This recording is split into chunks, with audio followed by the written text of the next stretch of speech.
Good afternoon, everybody. Welcome to our workshop. The topic is social accountability, and it's by our very prestigious guest, who is our youngest speaker for the day, but she's no short of accomplishments. She recently graduated from medicine from the Aristotle School in Greece, and she's also the medical director of bioethics for the year 2019 to 20. Welcome, ma'am. Thank you so much, Farana.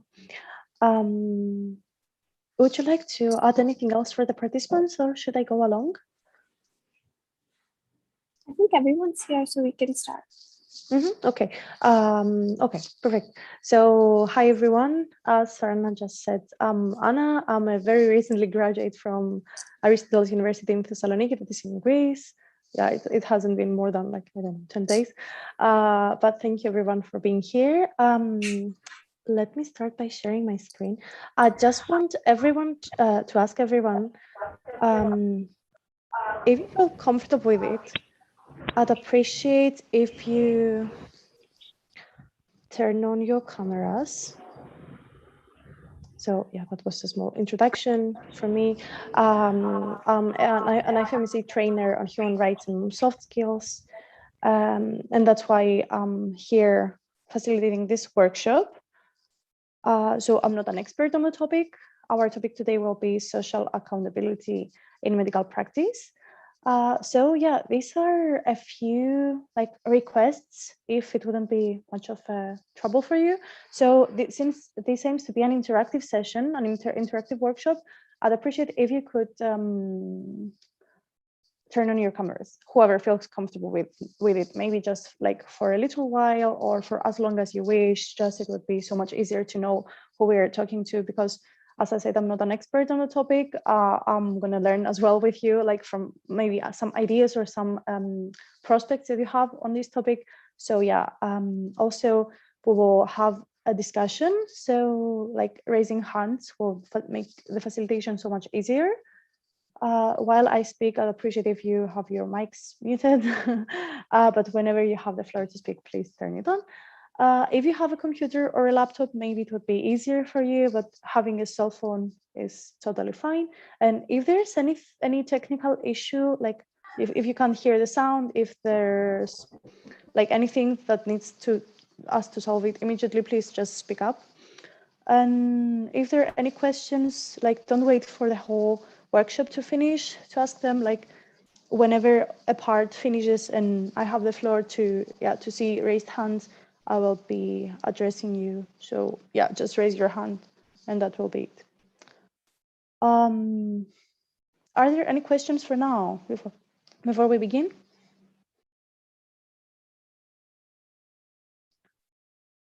Okay, maybe no. So I'll just move on to the objectives. And I just wanted to okay, maybe just for a moment, let's go back. Even though I'm a medical doctor anymore, this is considered to be a peer education workshop. So as I mentioned earlier, it will largely depend on your participation. So please don't hesitate to interact with anything. And I will not be using just slides because I don't want this to be a boring lecture.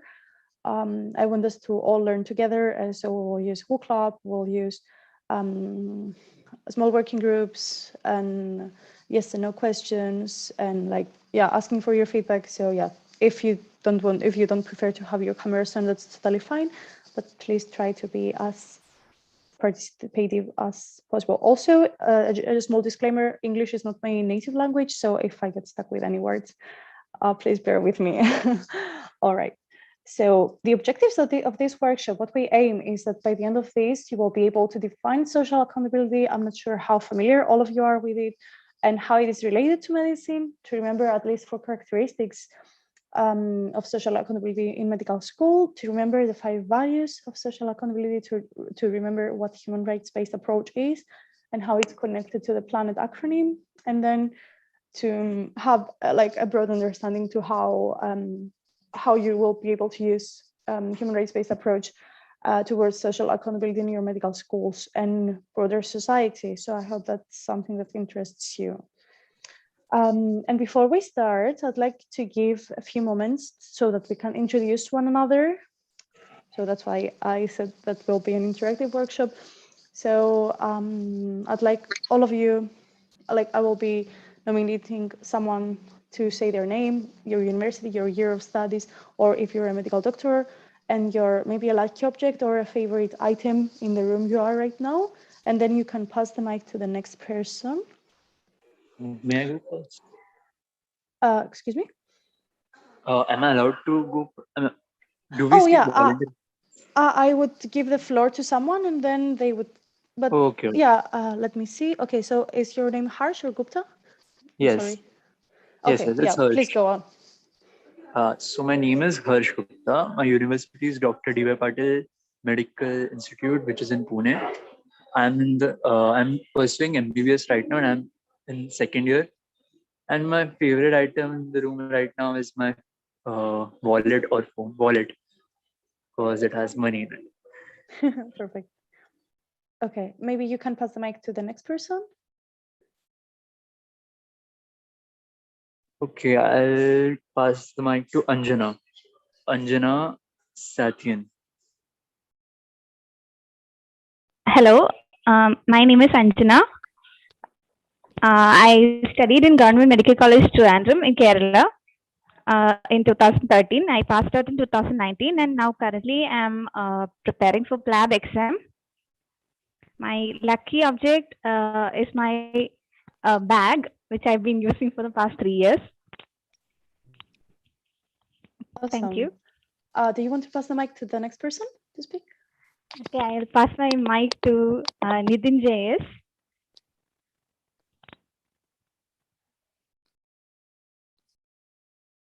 Hello, myself Nitin. I actually studied in Government Medical College Trivandrum in 2013. I studied with Anjana, actually, that's why she passed the mic to me. My lucky object is the mobile phone I'm using right now. So thank you. I'll pass the mic to Abhirami Lakshmanan.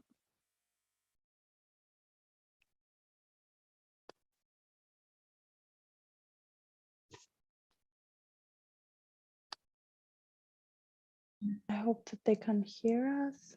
Can you, Abhirami? Maybe not. Maybe we can go to Elango. Oh, yeah. No.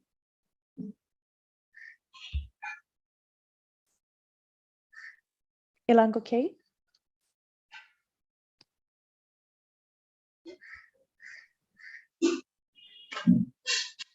Okay, maybe let's try Malavika S.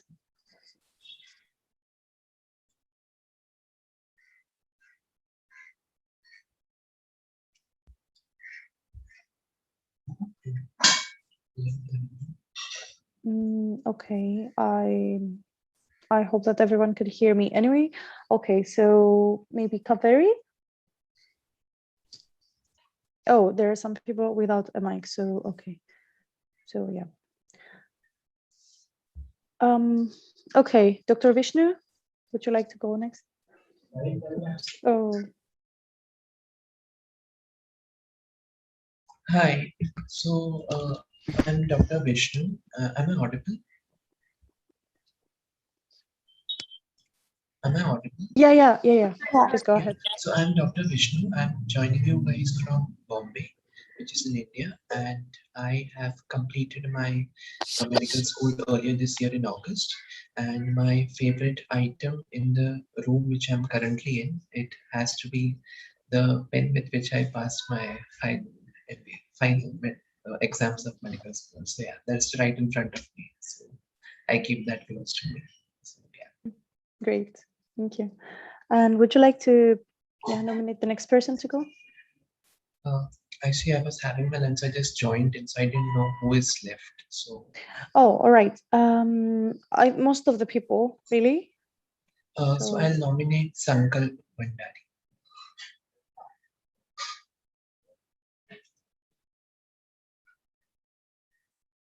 and Sankalp has typed in the chat box. So Yeah. So until the next person speaks up. So Sankalp writes, "Hi, I'm Sankalp from GMC, Chandigarh, third year or pre-final prof. Right now I'm in the middle of a lecture, so I can speak." All right. The favorite thing from the room is a music system. Perfect. Okay.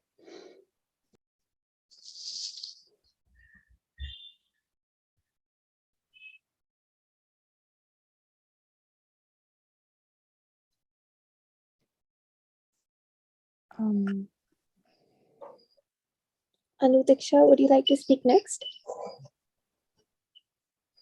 The next person, or to continue with the workshop, you mean?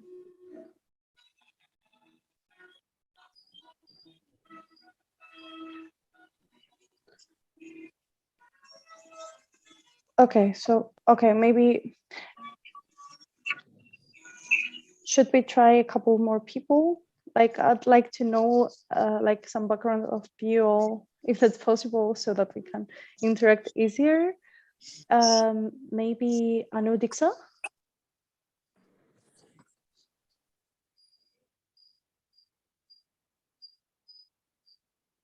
I think some of the people have network issues, so we can move on to the next.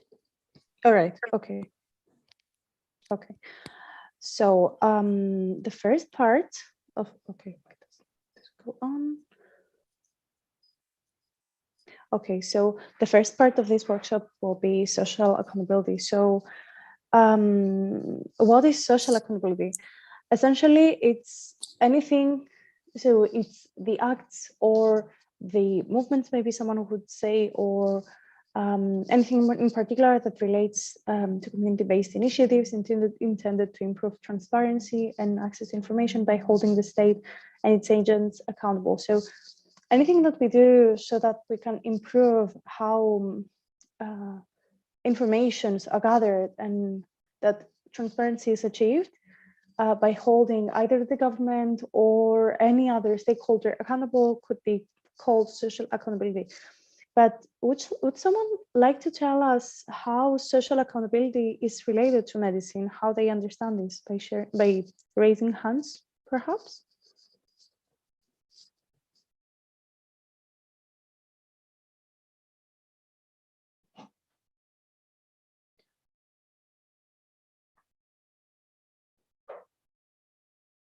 Is there anyone who has an idea, who wants to share a view?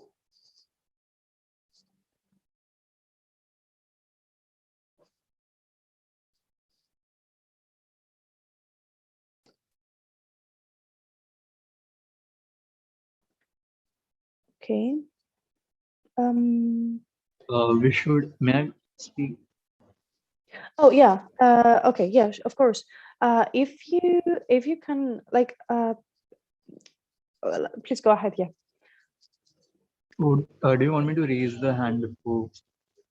Yeah, that would be ideal. Like if you could Yes, see of course. the reactions, but yeah, please go ahead for now. Yeah. So to me, social accountability in medicine would mean the doctor should go above and beyond what from what the duty dictates. They should tell the patients the ways to prevent the diseases due to which they were brought in, not just prescribing medicines and handing out drugs. Yeah, that's very much right. Someone else would like to share an opinion, maybe, through raising hand.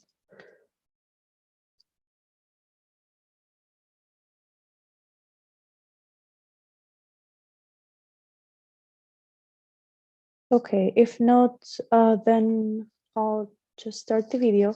I'm just not sure if I need to share screen again so that I can share the sound as well. I raised my hand. Oh, Yeah. There is a raised hand. Okay, I'm sorry. Kuhu Dixit? Yes. So I think social accountability in medical schools could be like involving the patients and taking in their feedback, providing them what they need, and something like that. That is absolutely right. Thank you for sharing. Yeah, exactly. Okay, maybe another opinion if there is. Like, I'd love to hear what everyone has in mind when they hear of social accountability in medicine. And all right, perfect. Okay, Farana? I think social accountability in especially the medical setting would be owning up to your mistakes and apologizing and trying to make things better. I think that could be one aspect of social accountability. Owning to your own estate when you say, like, would you elaborate more, please?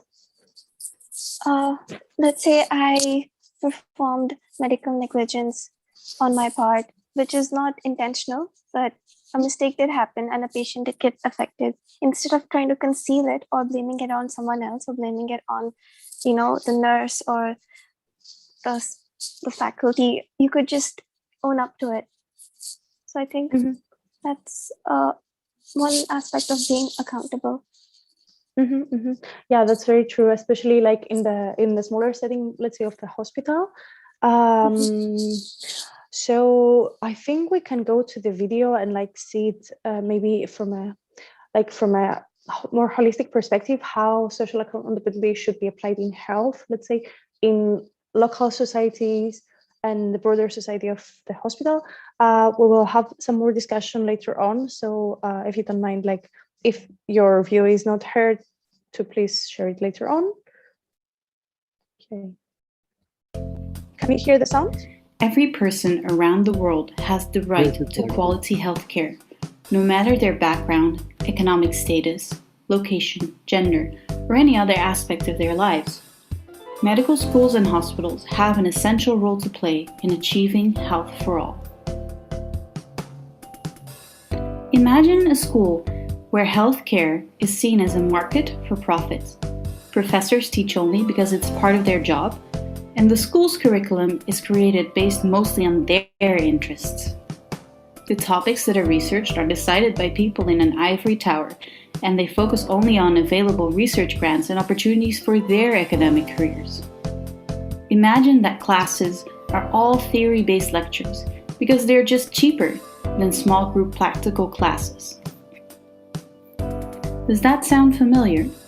For many students around the world, it does. Many students can end up feeling discouraged by their educational and health system, and they do not feel prepared to work for and with their future patient population. The world is changing every day. There is a vast gap between the available health resources and the people's needs. This has urged medical schools to form new priorities. The World Health Organization has defined social accountability of medical schools as the obligation to direct their education, research, and service activities towards addressing the priority health concerns of the community, region, and/or nation that they have a mandate to serve. In other words, our schools do not exist for us to create a source of income, or for our teachers to pursue academic careers. They exist for society. And what they deliver has to be in line with what the people in their communities actually need, in collaboration with the communities that we serve. Social accountability is based on 5 essential values: equity, providing high-quality care and access to education to everyone; quality, providing health services up to date with what we currently know is the best practice and is likely to help people get healthier; relevance, providing care that tackles the most important and most locally relevant problems first. We have to keep in mind that what is relevant differs from place to place. Efficiency, producing the greatest impact on health using the available resources. And finally, partnership, working for and with all important stakeholders, including the communities, governments, and students. Now, imagine a different school, a socially accountable medical school. It has community partners that help shape the way that the curriculum is set. It has learning objectives that reflects the needs of the population. It gives students the opportunity to learn within and, even more importantly, with the community. The students in class reflect the socio-demographics of the population because there are equal opportunities to get admitted. The learning experiences do not harm the population, but they have an overall positive and sustainable impact. The faculty produces culturally and socially responsible doctors. That is a school that I want to go to. The first step for us to achieve socially accountable medical schools. All right.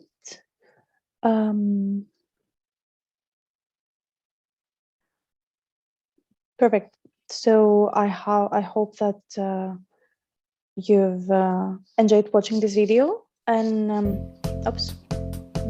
every person around. I'm so sorry for that. Okay, so let me try to go on. Okay, so before going on, is there anyone who'd like to share their viewpoint on, like, maybe a key point that they kept from this video? Because this is essentially the key to the first part of the workshop, and then we will, and like we will keep discussing on some aspects that this video referred to. So is there something that grabbed your attention? Someone who would like to So I would like to volunteer. raise hand, please. It doesn't. It's all right. But if you can find the raise hand, it's from the reactions, I guess. Oh, okay. Now that I can see, yeah. Okay, go, Dr. Vishnu.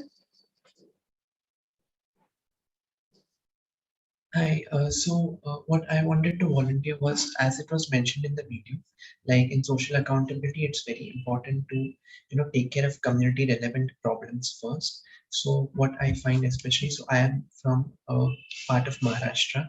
So in our state, there is, in the rural areas, there is a high incidence of malaria. And even right now, there is a lot of deaths which happen due to various complications of malaria. For example, you have black water fever, you have that cerebral complications.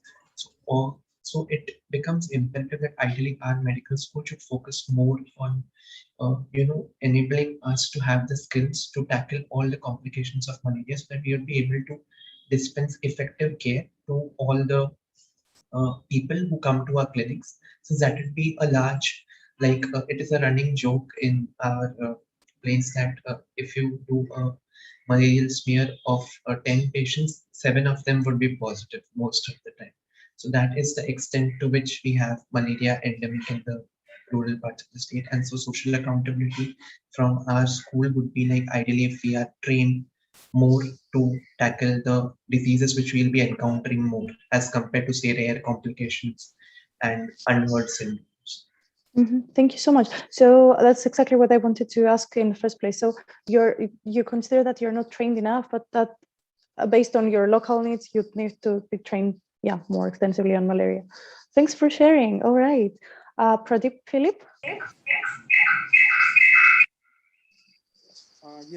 Ma'am, from the video as to interaction of the students with the society and taking their feedback as to what their health needs are is important. And in the institute where I did my graduation, post-graduation in St. John's, we have a rural orientation program and a community health action program where we, in the first year and the third year, go into the rural areas, reach out to the community around, get their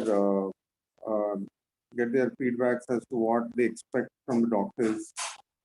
So that gives a kind of a head start when we eventually get into rural service end of our course. So that also helps in our development as overall person, as a complete doctor, holistic approach, rather than just focusing on what we have to do as a medicine person or a surgeon. And that gives a lot of input, as you rightly showed, that the interaction with the society is equally important as much as to receive the knowledge for making a good doctor.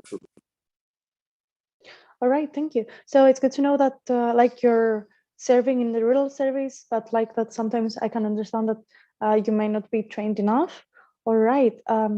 Is there anyone else who would like to share something on the video, like on the theoretical background? Because we will also discuss about the situations in your universities or local hospitals afterwards, and in groups like a bit more extensively. So yeah, is there something that caught your attention, or maybe like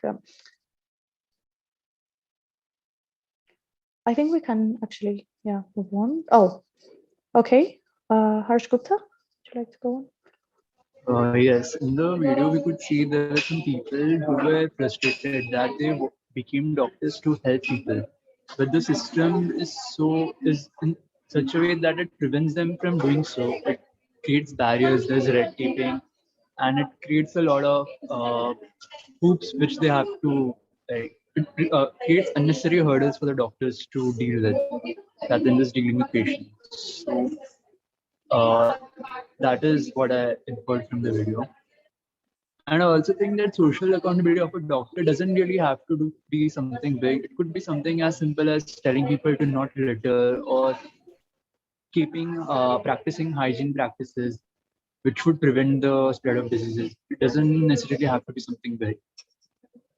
Exactly. You're mentioning maybe like some small steps that everyone could take, but we will also see how social accountability, both in medical schools, in local society, and then in the governance level, can actually help to change towards like better both doctors and like kind of the society. So what is social accountability essentially in medical school? It's the obligation to direct education, research, and service activities towards addressing the priority health concerns of the community, the region, and or the nation they have a mandate to serve. So what we are saying is that education, research, and service activities should meet the best interest of the nation. So the priority health concerns are to be identified jointly. So it's not just the government that is supposed to decide the priority health needs, but it also needs to take into consideration healthcare organizations, health professionals, the public. I would also maybe add voluntary organizations or anyone who is serving with most vulnerable groups. So essentially, medical schools have this important role, this social obligation, maybe, to produce graduates that are able to effectively respond to the priority health needs and challenges of the society. So, as Dr. Vishnu and let me remember the name, Pradeep Philip mentioned before, like being exposed to your local needs and like practicing rural service, for instance, is great. And that is the basis of healthcare. We'll also discuss it further later on. But if you're not trained enough, this wouldn't be enough also for the community. So strategic changes are required so that medical schools can respond to current but also future health needs.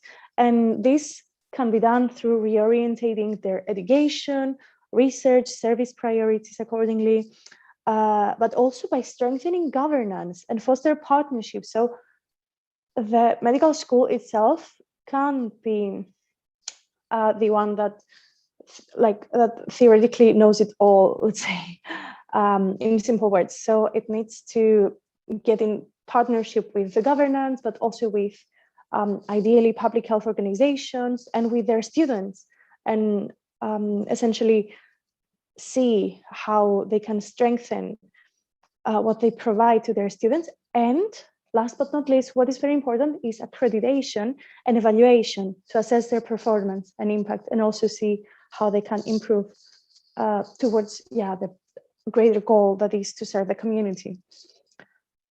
Okay, so before we've seen the values of social accountability very briefly in the video. We'll come back to these. But now I'd like us to think of the characteristics a medical school should have to be socially accountable. Like these are a bit different. So can someone think what are these characteristics that a medical school should have, let's say, so that it can become socially accountable? If you want to raise hand.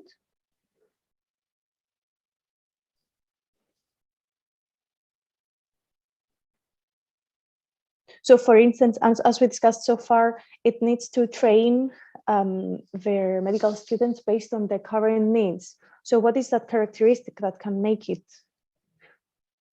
train the medical doctors differently than like 10 years ago or 5 years ago, even because the health needs are different.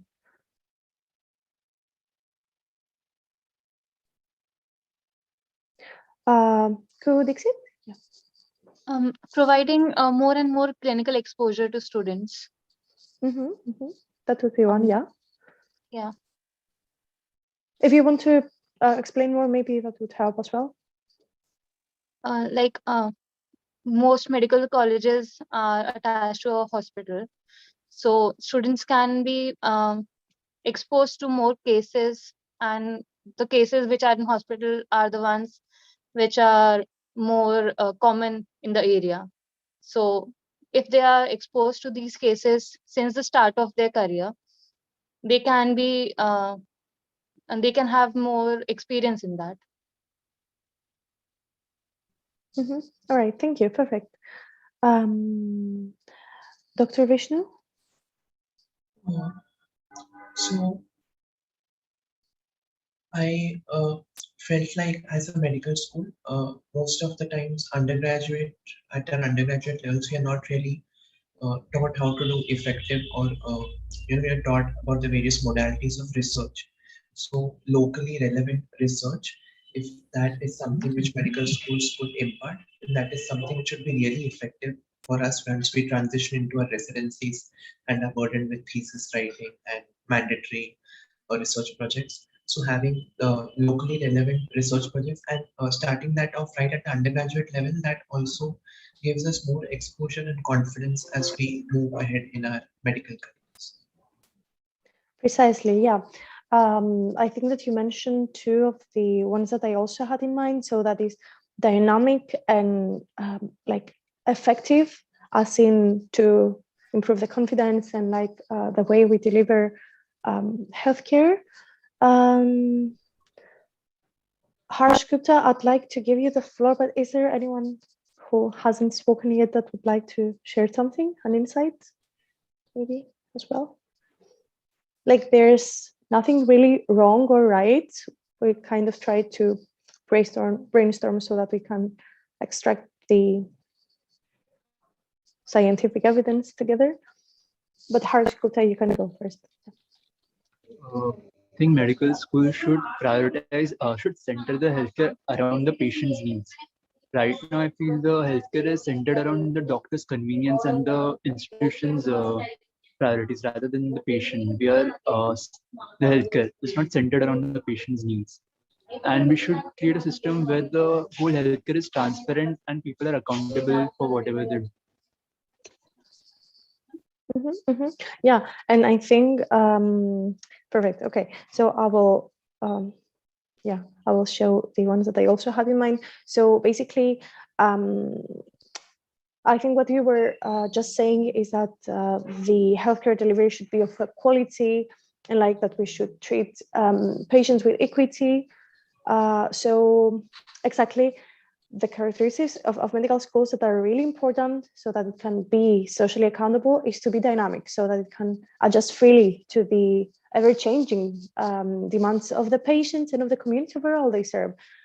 So it implies that it should not only be involved in the improvement of their community healthcare system, but they should also produce graduates who are educated, as we said, with skills and knowledge to work in their communities, but to also have an insight of how health governance work, so that they can provide their input when it comes to the needs of the society and how like to become change makers as well. So this is not the priority number one of medical doctors, because exactly as you all think, there are so many more professions that will do exactly this.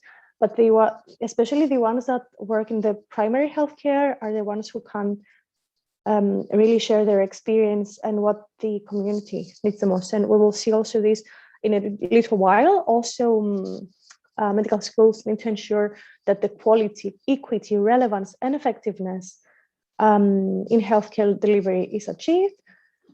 And social accountability. So this was a kind of hard one for me also to understand how social accountability is essential.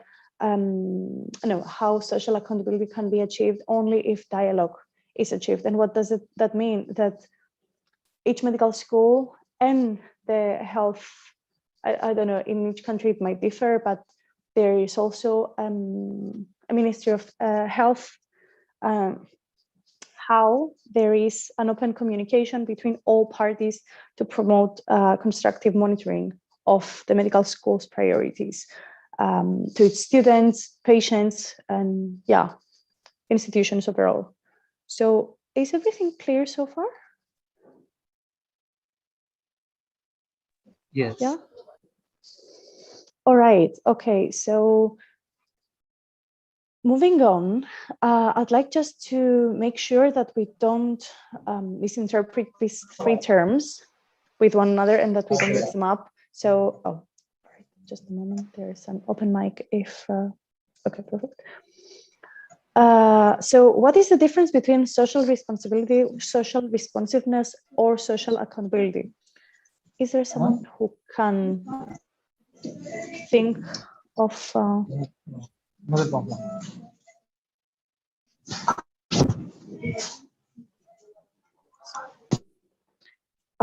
Is there someone who can think of of what the difference between these three terms could be? If there is someone who doesn't have a microphone and would like to share their opinion, I'd love that. So if you could write in chat maybe, or yeah.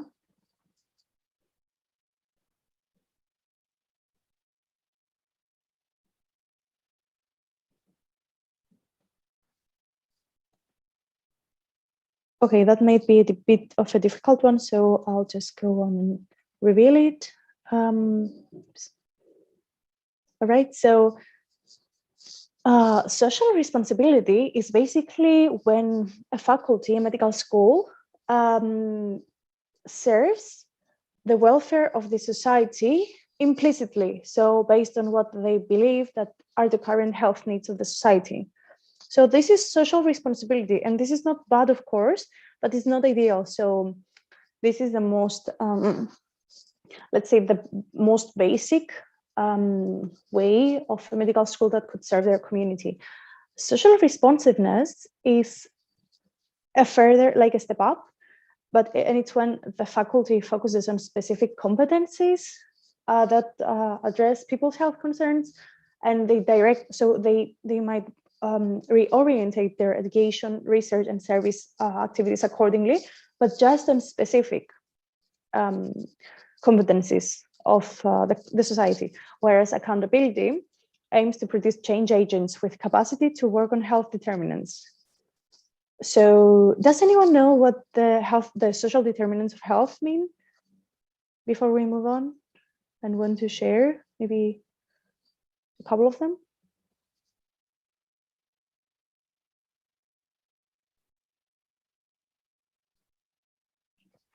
Oh, I can just see an answer in the chat. So responsibility is sort of like duty. Responsiveness would be addressing the matter or duty, and accountability would be being aware of the impact of the response. That's great. Thank you, Karan Shah. Thank you for sharing. Okay, so let's come back to accountability. Social determinants of health. Can someone think of some, or should I reveal them?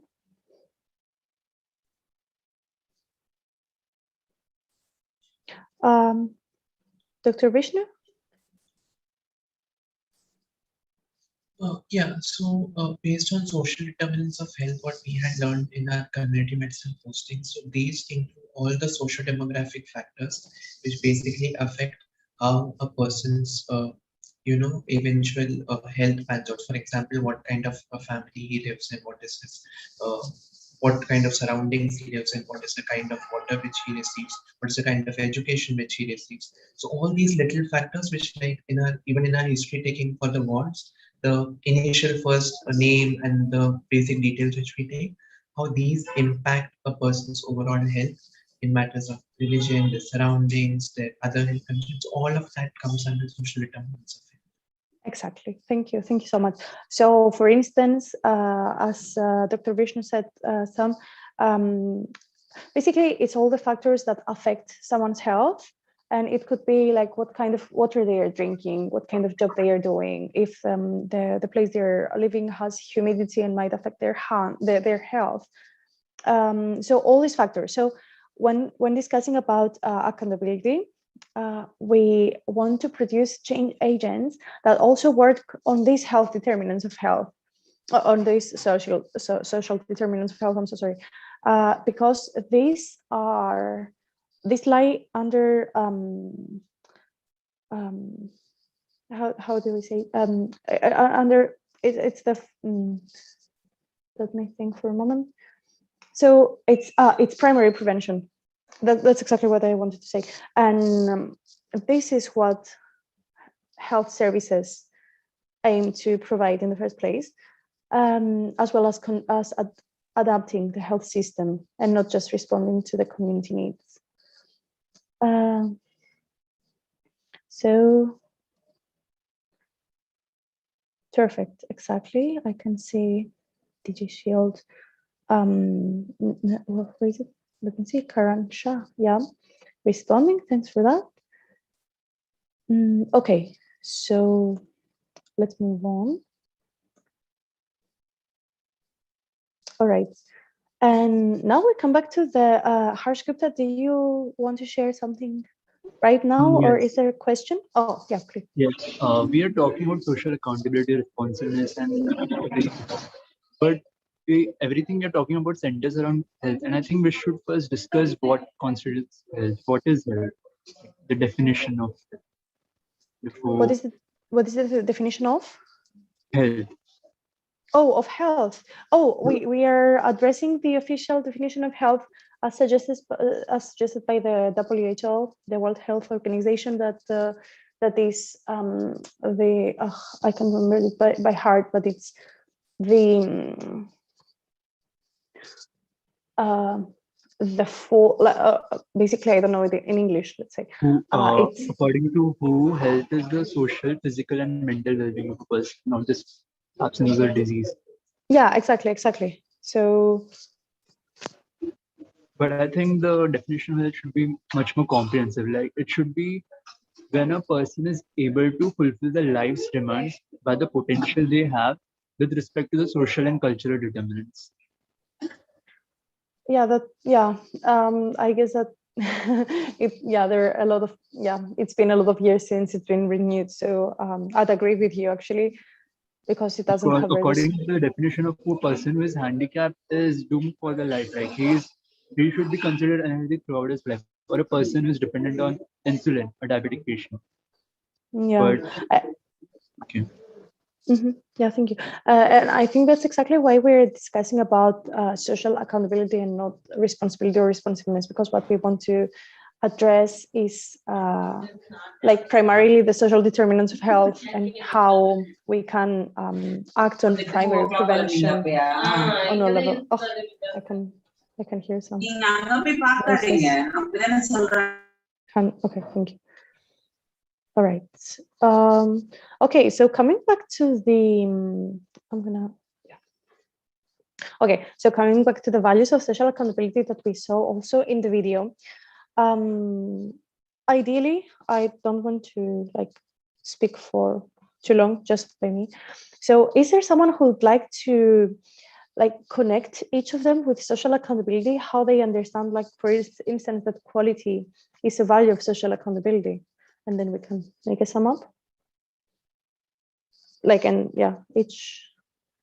each one and how they understand that they are related to social accountability.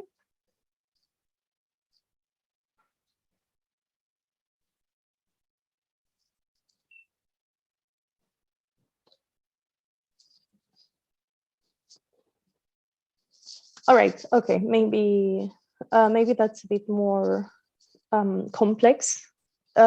So think of the values of social accountability as the characteristics of the outcome it kind of aims to achieve. That's why they are different from characteristics.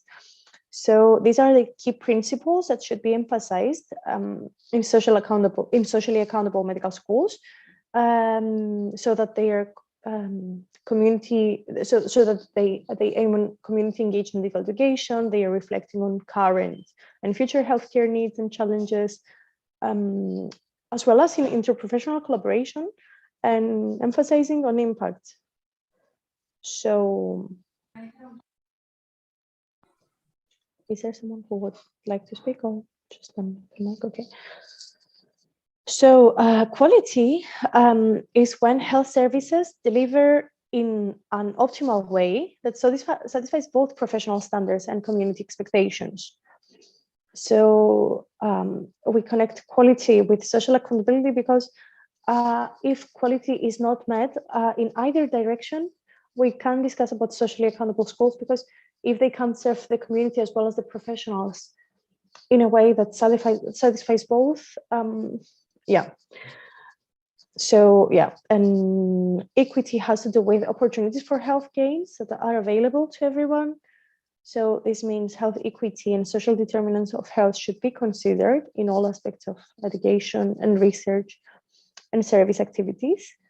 And this also goes in both directions, towards health professionals and medical students and patients. Relevance has to do with what Dr. Vishnu was discussing before, that the most important and locally relevant problems are tackled first, and that decisions on health resources are responsive to community needs, and the principles of cultural sensitivity and competency are in place. So when a situation such as malaria, is increasing in an area, you should tackle that first. And but also, like if you have to tackle a health crisis in a cultural environment you're not acquainted with, cultural sensitivity should be applied so that your response is socially accountable. Partnerships has to do with implementing and evaluating the efforts between the stakeholders. So this is medical schools, students, communities, as well as health and education systems overall. And efficiency has to do with how health can be applied with the greatest impact in a cost-effective manner, and with the available resources targeting to address the priority health needs of the community. So these are all related to social accountability, because they're trying to, like, at the same time serve the community, but kind of create the optimal environment for a health professional as well to be able to practice their medicine. Are they clear? Because we'll go on with scenarios, and I'd like you all to please go to the reactions feature that is where the three dots are. I hope you can see them. And I'd like you to see the thumbs up and the thumbs down. Can you find them? Yeah, can you all find them?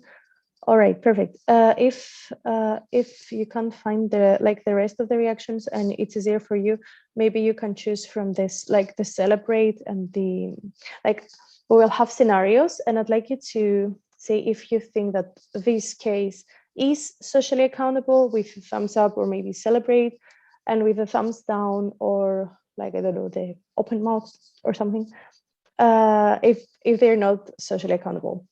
So yeah, let's go on. All right, so the students' education includes practice in rural health centers and regular outpatient care. What do you think through the reactions? I can see one thumbs up. Is that it?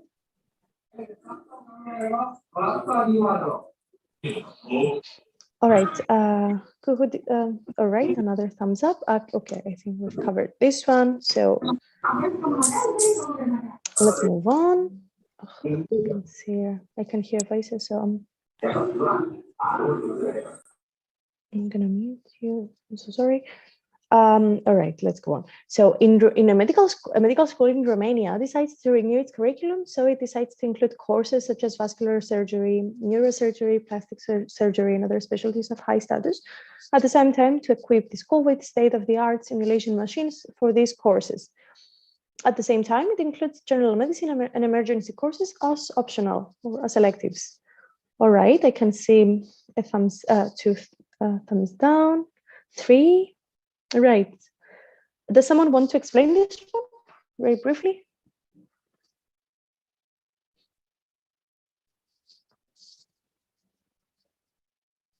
Who takes it? Yeah. Yeah, in this case, they're limiting the essential things and including the unnecessary things which could be dealt later on. Yes, exactly. And basically not meeting. Okay, right. Okay, so exactly the opposite should be done and treat the electives with the compulsory ones as well as what we invest in each one. And the curriculum should focus on specialties that are like more of a necessity to the community as a whole. Harish Gupta, maybe have that, like share what you'd like in the next one, because yeah, I think they're quite simple. So in a country with a population of 10 million, we have 700.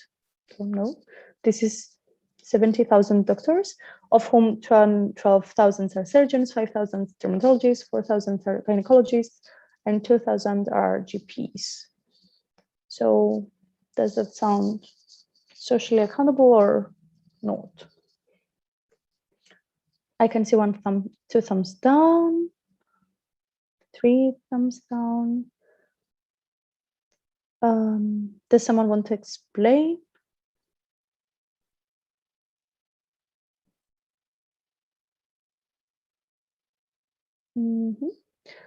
Okay, Dr. Vishnu?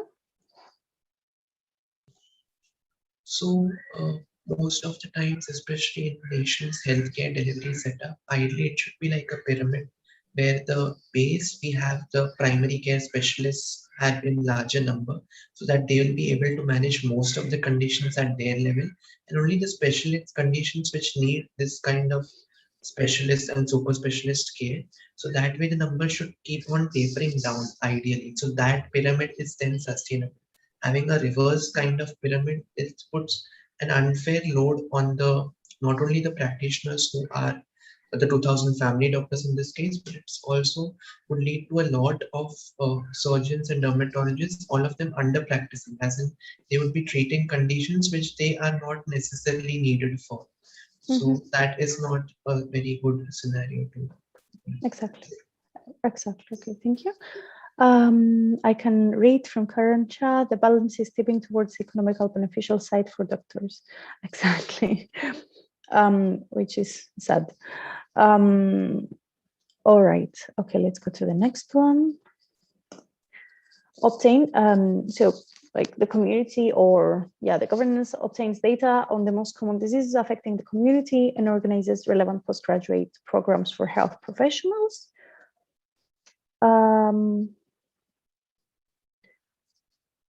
I can see 1 thumbs up, 2 thumbs up.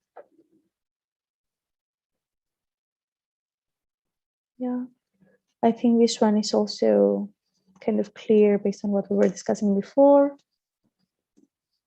So yeah, it's because schools take into account the needs of society and make effort to meet them. Perfect, thank you. And also I can see in the comments that technically the ratio would be 100,000 to 2,000 GPs. Like, is that the figure that is scientifically proven? I'm not sure about it.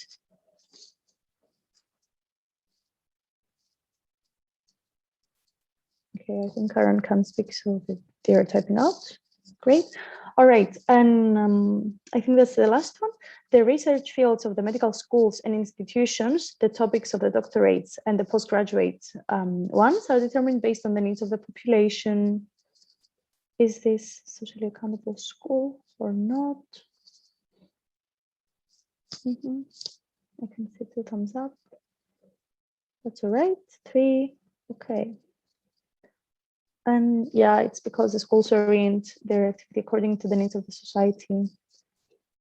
That's great. Okay, so let me see the chat once more. Oh, okay. Okay, thank you. Okay, so this is an assessment tool that I've borrowed from IFMSA, but like I don't have the right to use it, to be honest. So that's why it's not of a very good quality. And I just want you to go through it and like see the questions and maybe think of how socially accountable your school is. So the questions has, oh, nope. Does your institution have a clear social mission around the communities that they serve? Does your curriculum reflect the needs of the population you serve? Does your school have community partners and stakeholders who shape your school? And so on, like you can see the rest. And moving on, there are some more questions. And these are just so that you can take a glimpse of the fact that there are assessment tools to see how your medical school does, and also the kind of like answers or the figures on the last column mean something. If you'd like to, like for us to discuss some of them, we could, but like this is kind of beyond the scope of this workshop. But if you'd like me to give you an insight of what maybe 2 or 3 of these mean. Cool.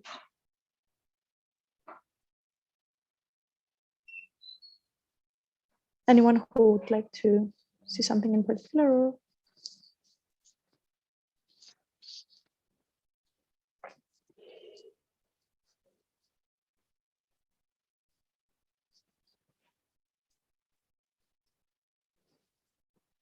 All right. Maybe no. So we're coming to this question: why is it important that our schools are socially accountable? I'm gonna share a book club link, and I hope that more people will respond, since this will be anonymous. So if you can please all go to, okay, if you can all, if you, yeah, I think that you all have the link, and you can click the link, and I'll enable the event. I'll start it anyway. So just a moment, yeah. And I'll share screen again.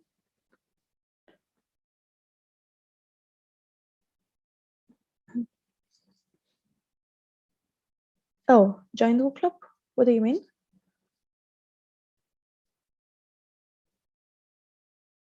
Oh, yeah, that you joined. Thank you. Perfect. So this is anonymous. I'd like to hear your opinion. Why is it important that our schools are socially accountable?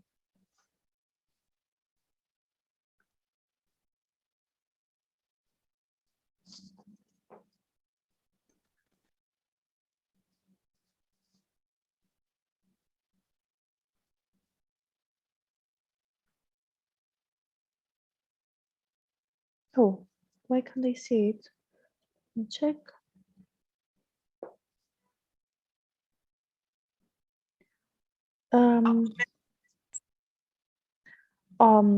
No. Yeah, was it maybe? Oh, maybe it's in the messages. No, it's not. I can't see it though. Did you press enter? Yeah. Okay. Okay. Harsh Gupta, do you also want to share by raising like through the microphone? Yes. Okay. School should Yeah. be accountable socially, because as students we tend to do what the organization does. So when we see that schools are socially accountable, we'll be inspired by it and try to inculcate those values in our lives. Yeah, that is correct. Thank you for that. Dr. Vishnu, maybe do you want to share through microphone as well? Or So I was typing that most medical schools, they are also responsible to the community, being very efficient centers for most of the medical schools are also tertiary medical centers. So maybe having an array of cases for students to learn from, it is very important that we make use of this resource to impart effective medical training to all the students. So, yeah, exactly. Yeah, Kuhu Dixit. So in the end, we are the society whose needs are to be met. So if our schools are socially accountable, we'll be benefited as a society. Yeah, exactly. Precisely. Maybe one more would like to speak to share their view. Would you like me to suggest someone? This is usually not a very democratical technique. I don't know, Janani?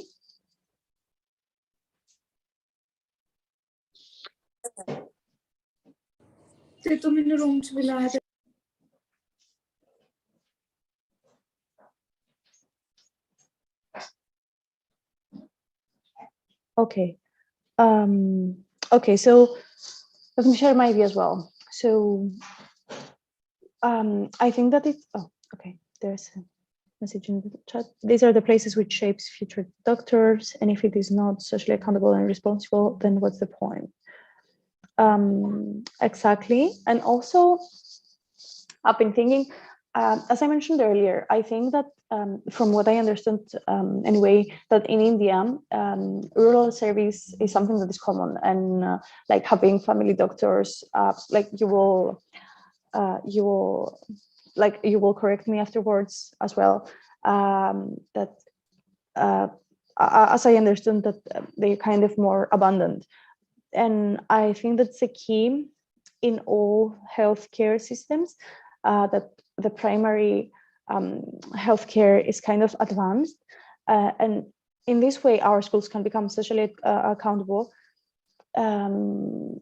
so that we can serve what we started like to begin with, to serve the people and to kind of alleviate their health needs, and like by striving to achieve a healthier society, and maybe a society that has to tackle with less health issues, we can have, like, I don't know, maybe a happier society.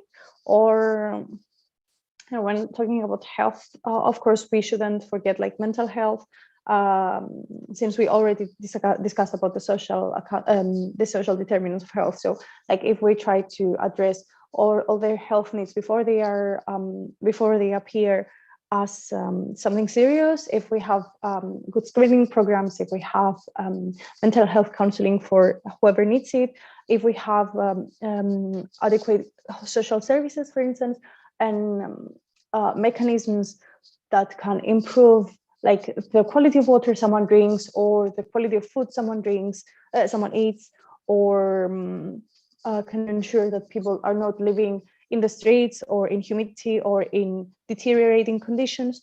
This is the way that we can kind of improve our society as a whole. And this is a manage to. Did you manage to join book club?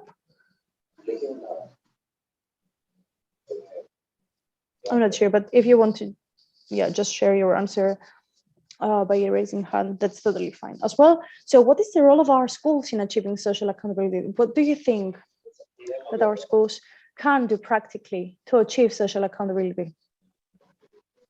This is an easier one. Oh, so why can't I see the responses on Wool Club? Am I doing something wrong?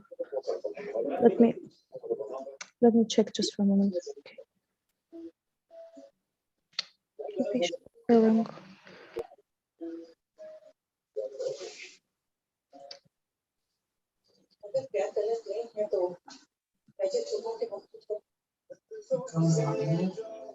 Yeah, anyway, I can't seem to find your responses on Wool Club, so maybe just keep, but why would that happen? I don't know. Anyway, so what do you think is the role of our schools in achieving social accountability? What do you think that they can practically change so that they are socially accountable?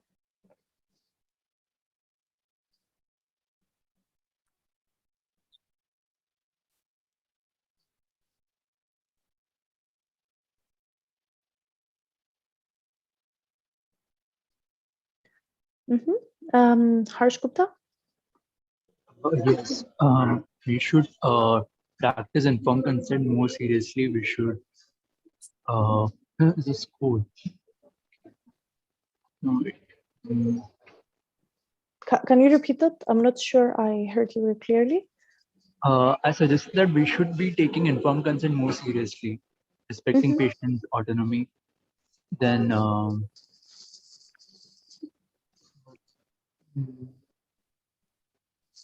Yeah. Of course. I had a few more points, but excuse me. I had a few more points, but I forgot them. It's all right. If you, yeah, if they come back to you, you can share them. Maybe, I don't know, Karan, Shah, seems, can you speak or can you just type? Okay, like it was suggested, maybe having socially relevant research, especially public health data, can pave the direction in which the education also needs to inculcate.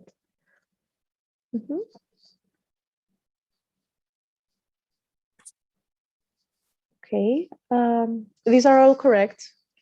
I'm just thinking, like, can you think of something that can change immediately? Anything else?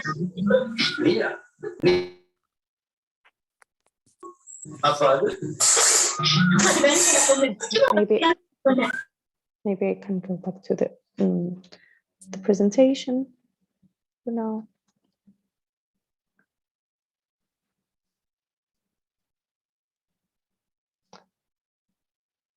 Okay, so for instance, maybe our school can emphasize on courses related to the specialties for which there is a greater need, to have a more patient-centered curriculum, equal access regardless of socioeconomic class, as well for the students. Like, I'm not sure what is the situation for you, and if everyone has access to medical school, or if you need to pay a fee, or like if you need to meet some criteria that someone from a lower socioeconomic class that can't join medical school, and to adapt to the news with information and education for specific diseases. For our case now, we have COVID-19, but as we heard before, there's also malaria in some areas.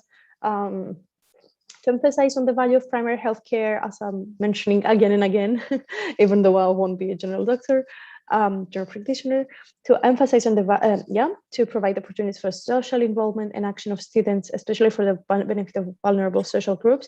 I think this is really important right now. Like, and I'm not talking just about volunteering to like to donate money, but to actually have a change. So not just do a charity-based approach, but through an organization or through a voluntary group to apply human rights-based approach. And that's something we will see again in a little while. So also to identify vulnerable social groups in the local community and actions for accessibility. So if some of the social groups don't have, I'm not sure again of the healthcare system for most of you. So in some countries, you need to have specific documents to access hospital. So are there some social groups that don't have access to medicine or to emergency treatment even? Are there like other organizations such as Medicine du Monde or the Red Cross that someone can work for them and that can can also advocate to the government for them to gain further access to healthcare, and also highlighting peculiarities of the local population in the clinics and in the selected courses. So, for instance, in some communities, there might be LGBTQI plus people that are not accepted by the local society. Is there any way that this can be more vastly accepted in the medical setting? Can there be incorporated a course? Can medical students have I don't know, like some seminars so that their colleagues can be further sensitized on this? And there are so many more examples that our schools can have a role in becoming more socially accountable, and us as medical students or us as young doctors can also have a saying, and let's say some okay. All right, let me share screen for I can see that there's a message on from Dr. Shiv Yoshi. An important aspect to social accountability is to also delineate it from social responsibility. Let me. Oh, why can't I? Why can't I read it? Okay, social accountability goes way beyond social responsibility. Moreover, the real difference comes by understanding who and whose point of view matters. The healthcare institutions or the community they belong to. Something to think about. Yeah, this is quite correct. And just for a moment, because I think that I'm missing a point of the message because it's a long one.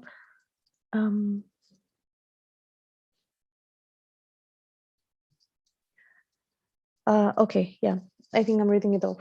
So as you say, so it goes beyond social responsibility, and it goes I think what's important here is to just make clear that the healthcare institutions and the community, like the ultimate goal would be for them to collaborate and to find a common ground.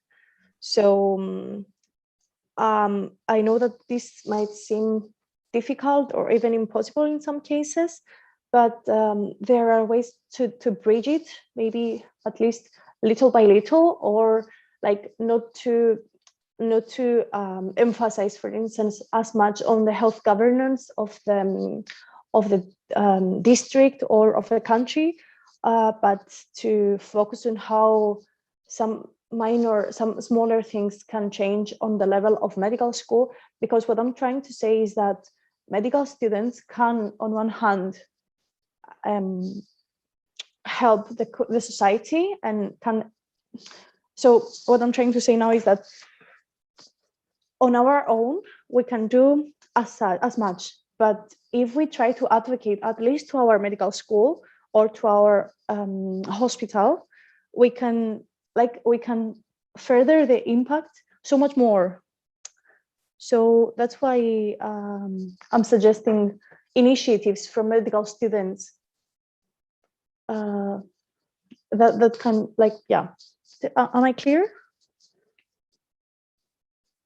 Yes, Ron. All right.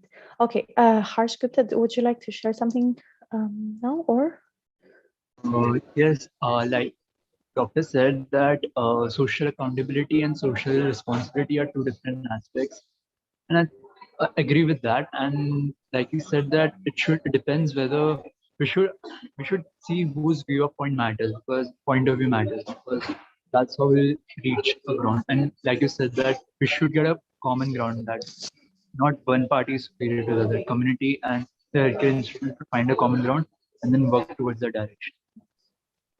My take is that everybody is socially accountable towards healthcare in some way. Social responsibility is where we find one party who has the maximum role to play in it. Can you repeat the last part? Yeah.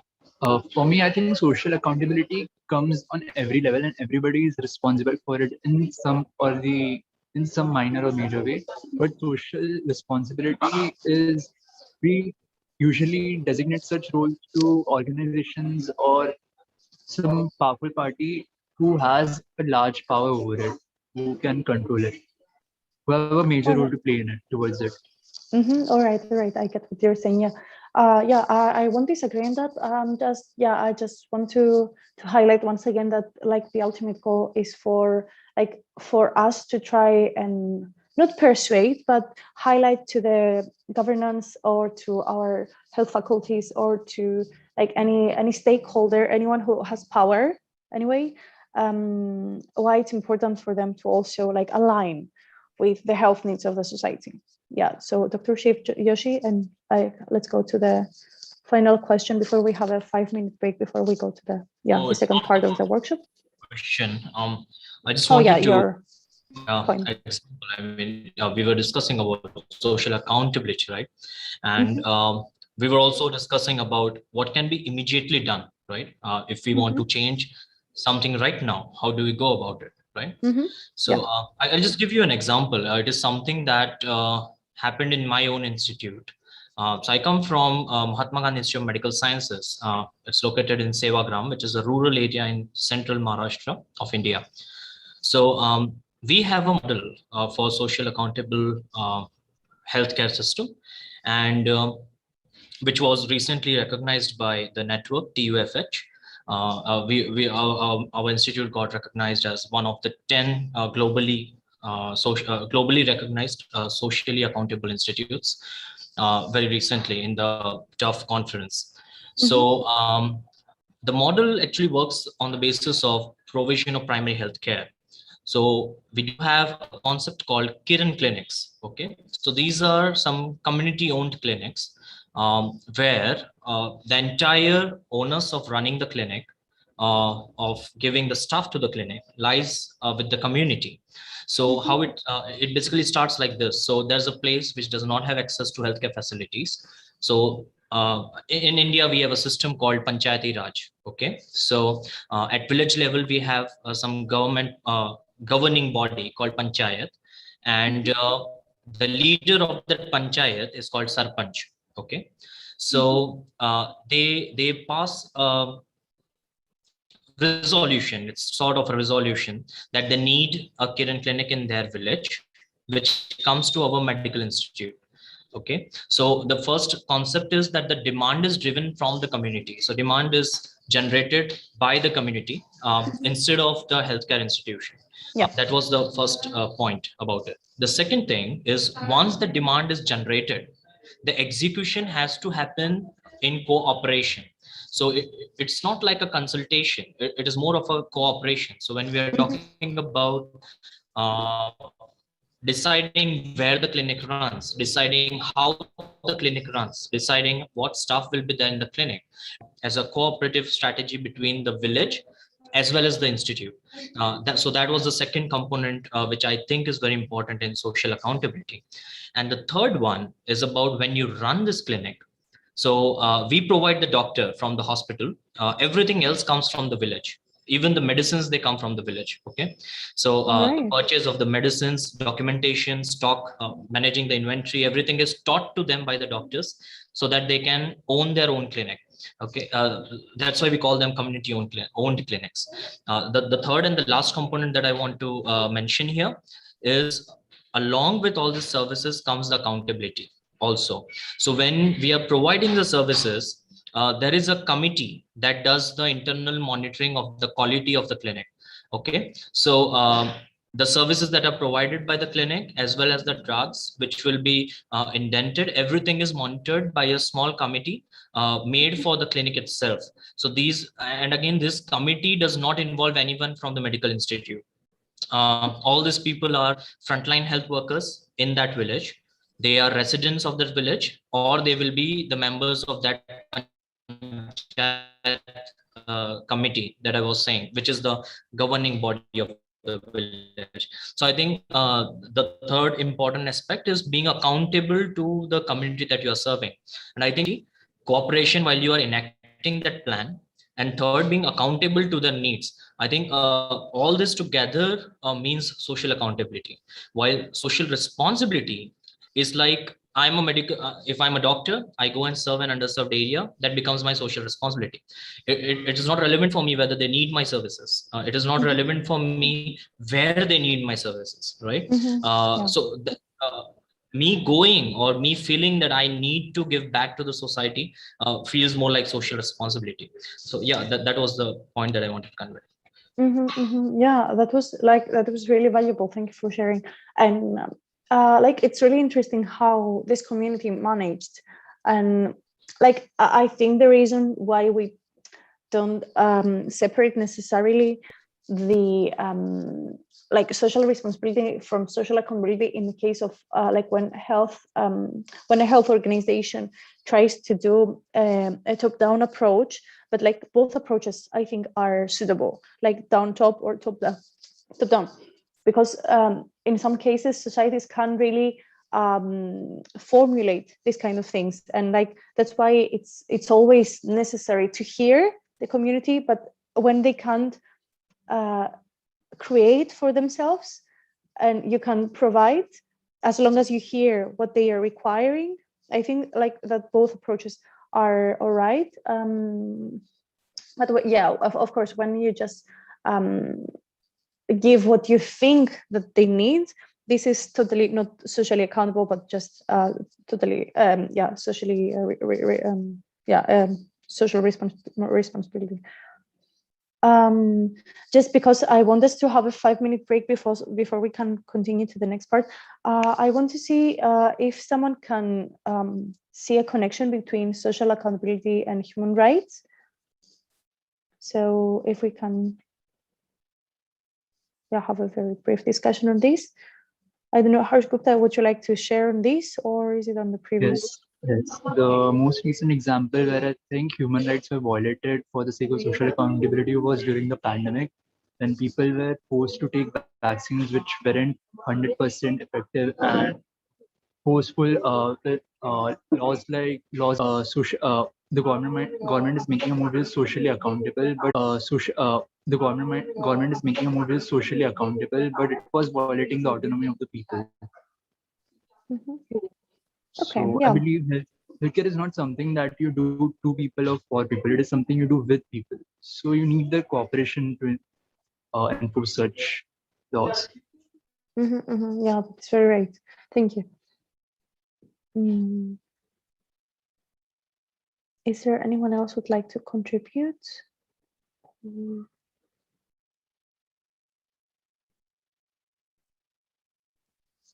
Oh, you see the raised hands. Yeah, Dr. Shiv, Yoshi? Yes, so Anna, I think human rights, whenever we talk about human rights, it's about 4 major principles, right? Autonomy, justice, beneficence, non-maleficence, right? If we look at social accountability, and if we take the context of what Harsh has been talking about the pandemic, it definitely echoes that social accountability is very well connected with human rights, because let's look at autonomy.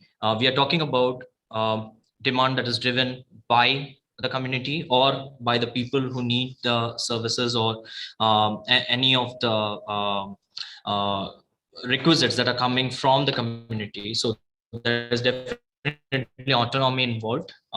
We are also concerned with justice, so that whatever the services that we provide need also be available to maximum number of people. So the utilitarian approach that we talk about, right? Maximum benefit with for maximum people. So that is of course there with social accountability too. We talk about non-maleficence. So of course we do not intend any harm when it comes to social accountability, be it in terms of socially relevant research that some of the people were talking about earlier, or anything else in that case. And we talk about beneficence, right? So of course any service that is planned as a cooperative strategy between a community as well as the healthcare institutes will be having a component of beneficence, because only then there's a necessity to do this. And so yeah, I definitely think it is connected with human rights. Thanks for sharing. Like this is very true. What you described is totally right. I just like the 4 pillars of medical ethics is kind of different from what I had in mind about human rights. So like maybe in regards to the right to health, or to a right to, I don't know, a right to freedom, or to towards right to clean water or towards a right to like to food. But I think since you've highlighted some major points, I can just sum this up and wrap it up and just say that since we were discussing so far about like values such as equity and relevance and partnership, and we also discussed about how the social determinants of health influence social accountability and how we want to best serve the community. Human rights such as these, like the right to freedom. So as you described the 4 pillars of medical ethics and how patients need to also be able to decide for their own health in this case, or like to be able to say what they need, and like to have safe water, that is a human right that should be respected. And also the right to health is a human right. So if we try to cover the right to health more holistically and like from all the approaches, kind of when we fulfill, I would say that when we, if we kind of manage to reach the optimum of human rights, we kind of can reach social accountability as well. So that's little note to remember. I'd like to ask Farhana if we can just have a 5-minute break for everyone to kind of clear their minds before we have the final hour. I know that this is not very content based, but and I hope that everyone. So okay, let me stop sharing screen. I hope that even people who can't respond and who might just be listening, that they can absorb as much as they can from this. And yeah, since this is kind of more discussion-based workshop, I'd like us just to debrief everything that we have in mind so that we can move to a human rights-based approach of social accountability. And yeah, we can have like, yeah, after 5 minutes, continue with everything. Is it all right for everyone, like to maybe drink some water? Yeah, sure. Okay, thank you. Okay, 5 minutes then. Perfect.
So if you think that we can resume, we could.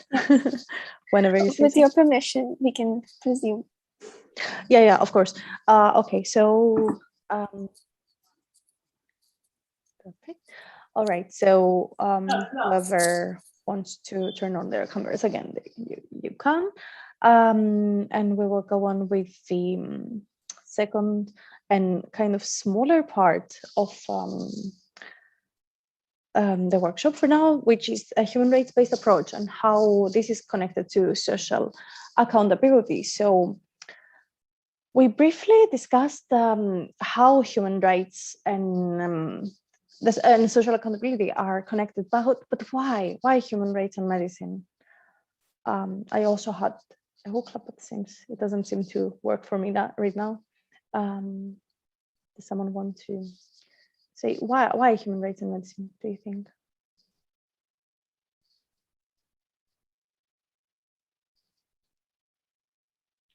Kuhu Dixit, do you want to, since you're the only one that I can see, would you like to give it a try? I can think a bit more and then talk. Okay, all right. So, okay, so I will share my viewpoints and okay, Farana, yeah. Yes, I think that human rights in medicine is so important when it's interconnected because a lot of people don't have access to it. So if we give basic healthcare to everyone, regardless of their socioeconomic status or any other bias, then I think that would really benefit the society as a whole. All right, perfect. Yes. And Dr. Vishnu? So again, I'll like probably touching upon a dark chapter in medical history, but I do feel that human rights and medicine is very much interlinked because of what has happened in the Tuskegee trials and so many other cases where repeatedly it has, the vulnerable communities which are in the minority, they have been sometimes used as guinea pigs when bioethics principles were not so well established and developed, and when there was not so much scope for them to spread awareness about this injustice which was occurring.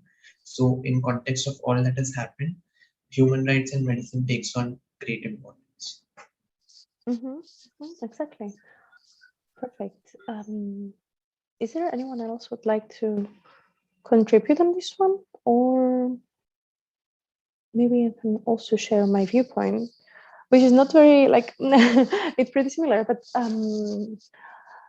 so my perspective is that every doctor that would begin with medicine ideally would have human rights in perspective. So, and that they would so for me, an ideal doctor is also a humanitarian, and a humanitarian to me is someone who is striving to kind of achieve human rights for their patients. And by doing that, it would mean what we discussed before also about the social determinants of health, so that they could try to so like if their patients face any form of violence, that they would try, because violence of course affects mental and physical health. So if they could help with that, they would alleviate a huge burden.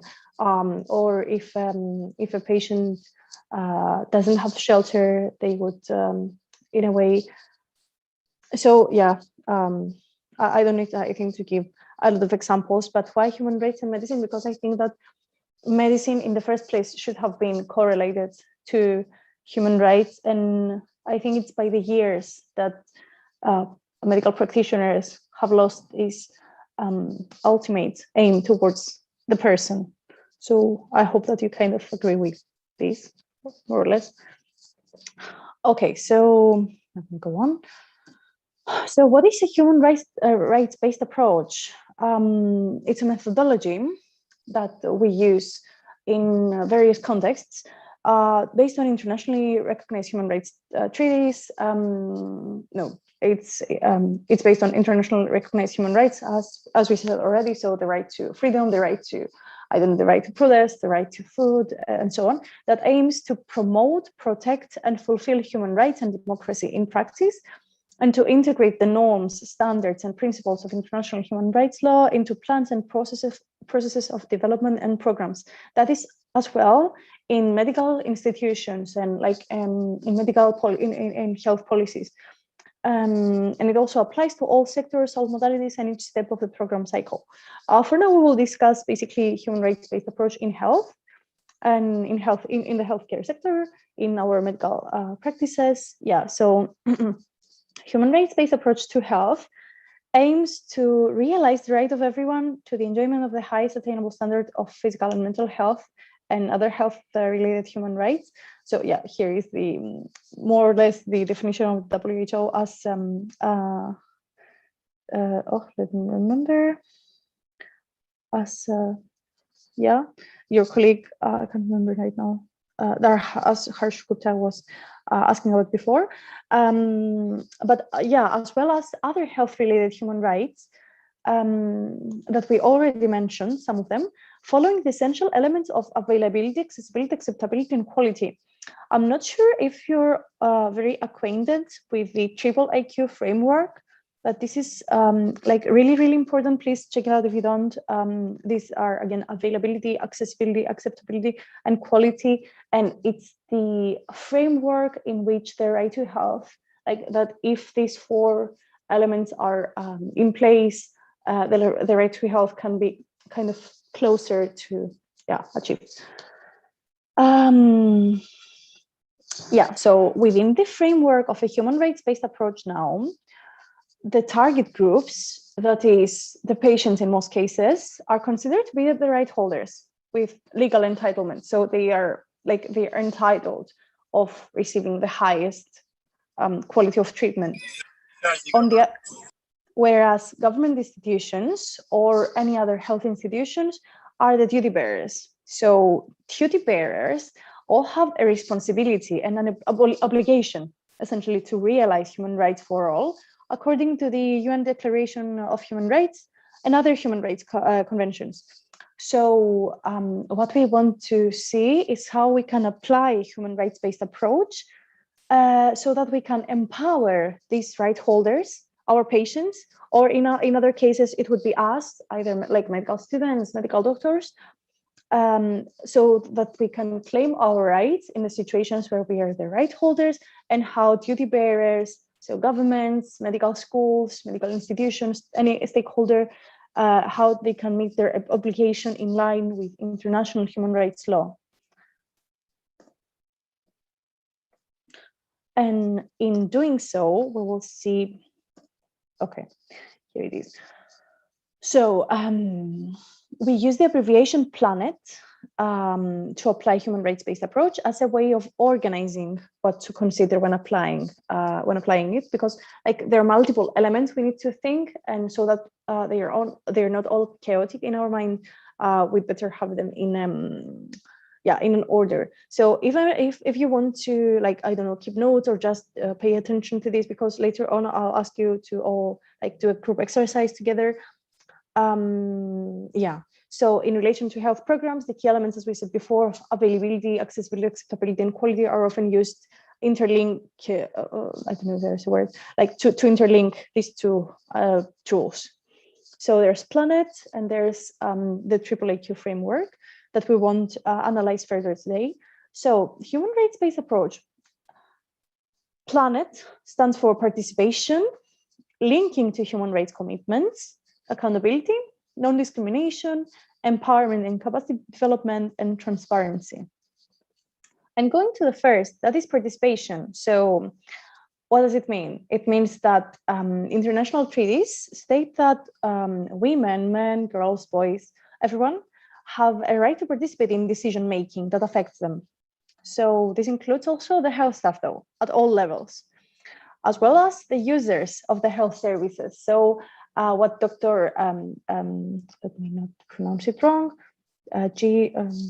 Shiv Joshi said before about the community that created their own health center is like in parallel with this, but in this case, we say that they have the right to ask for what they kind of deserve, let's say, what they are entitled to. So everybody has the right to participation, but it's of particular importance that women and any vulnerable or marginalized group in the society have the possibility to give their input or to challenge discrimination, being it because of age, gender, I don't know, HIV status, disability, anything. So would someone want to give an example on this one, like how, like to give an example of how participation can be achieved in the healthcare system and in the healthcare sector, either in the like broader level, like on health governance level, or smaller level, community, or the medical faculty. Okay, who takes it? If marginalized groups, vulnerable groups, and women have a representation in the health system, they'll be more comfortable to participate in it. Like we say, LGBT community. So if there is a LGBT community doctor in the society, doctor will be more comfortable to come to that doctor. Yeah, this is really true. Perfect. And Dr. Vishnu?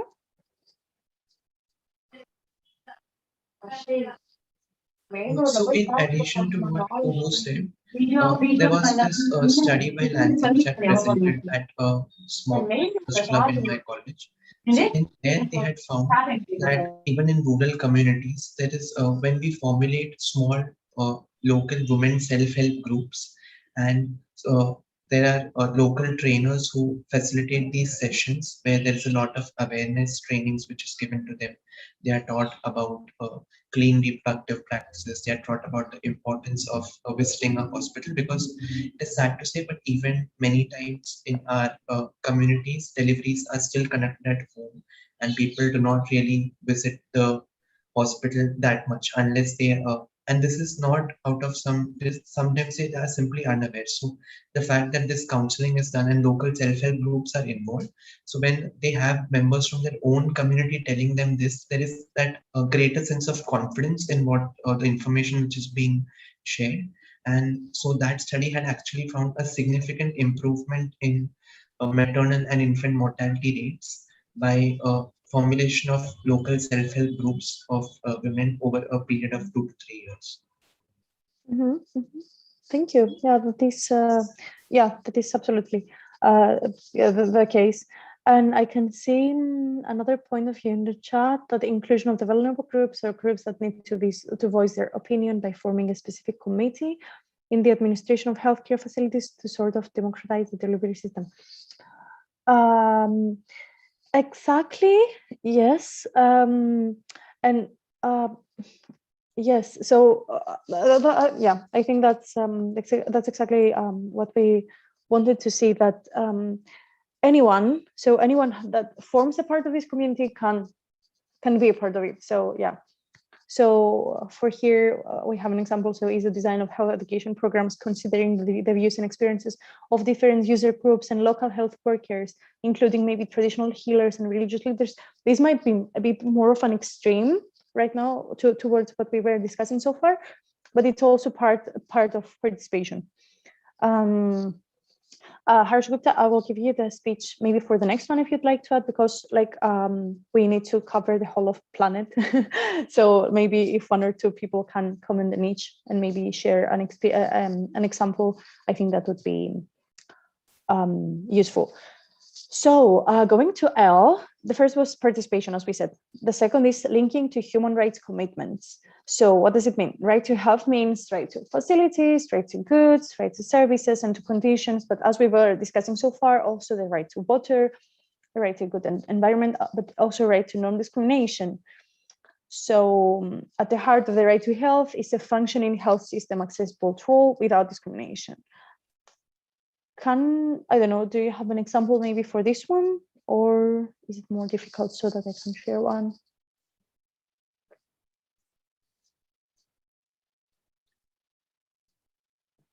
I think this is a bit more complex, so I'll share the example. So have the human rights obligations, also wherever you see HR, it's not HR as in human resources, it's human rights here. Have the human rights obligations and key elements of availability, accessibility, acceptability, and quality been used as a point of departure for dialogue, programming, and funding decisions?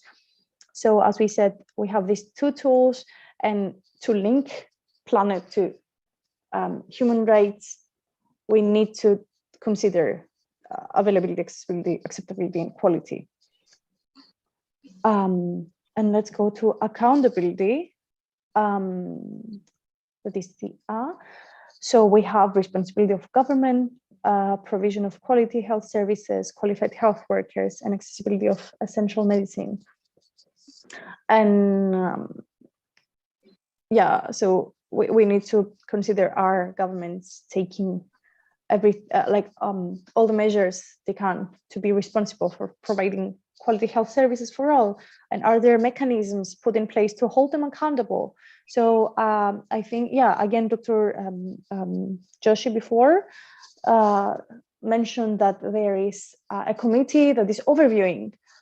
So this is a form of accountability. Is there another example of accountability that you'd like to share, either on the on a bigger or smaller scale in the healthcare sector?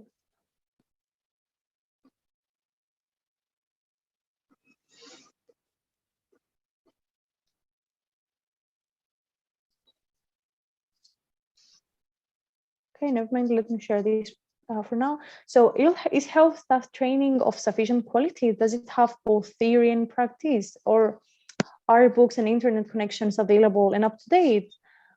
But also accountability, is the health sector program focusing firstly on essential primary health care, and secondly on preventive, curative, and rehabilitative and palliative care in referral systems? So that's what I was trying to say before, that of course someone who has who is handicapped or has a serious injury might not meet the standard of the WHO definition of health, but and we will need to, we will want to try and improve their quality of life. But the first step is preventive medicine and primary healthcare in all aspects. So are all pregnant women screened accordingly, so that they can so that we can ensure that fetuses won't be born with major abnormalities that will interfere with their quality of life? But also there are also so many moral dilemmas there. But yeah, this is just food for thought for now.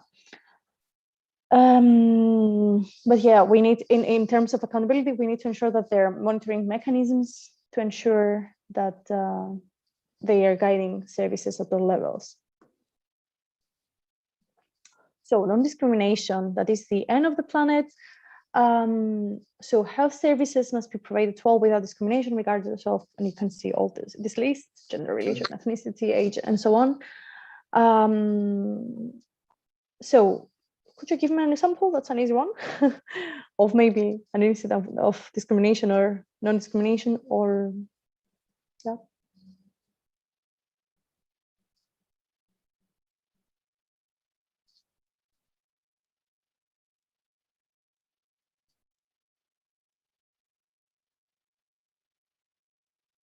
Why does it, I'm so sorry. Why do I do this? How do I do this? Okay. Thank you.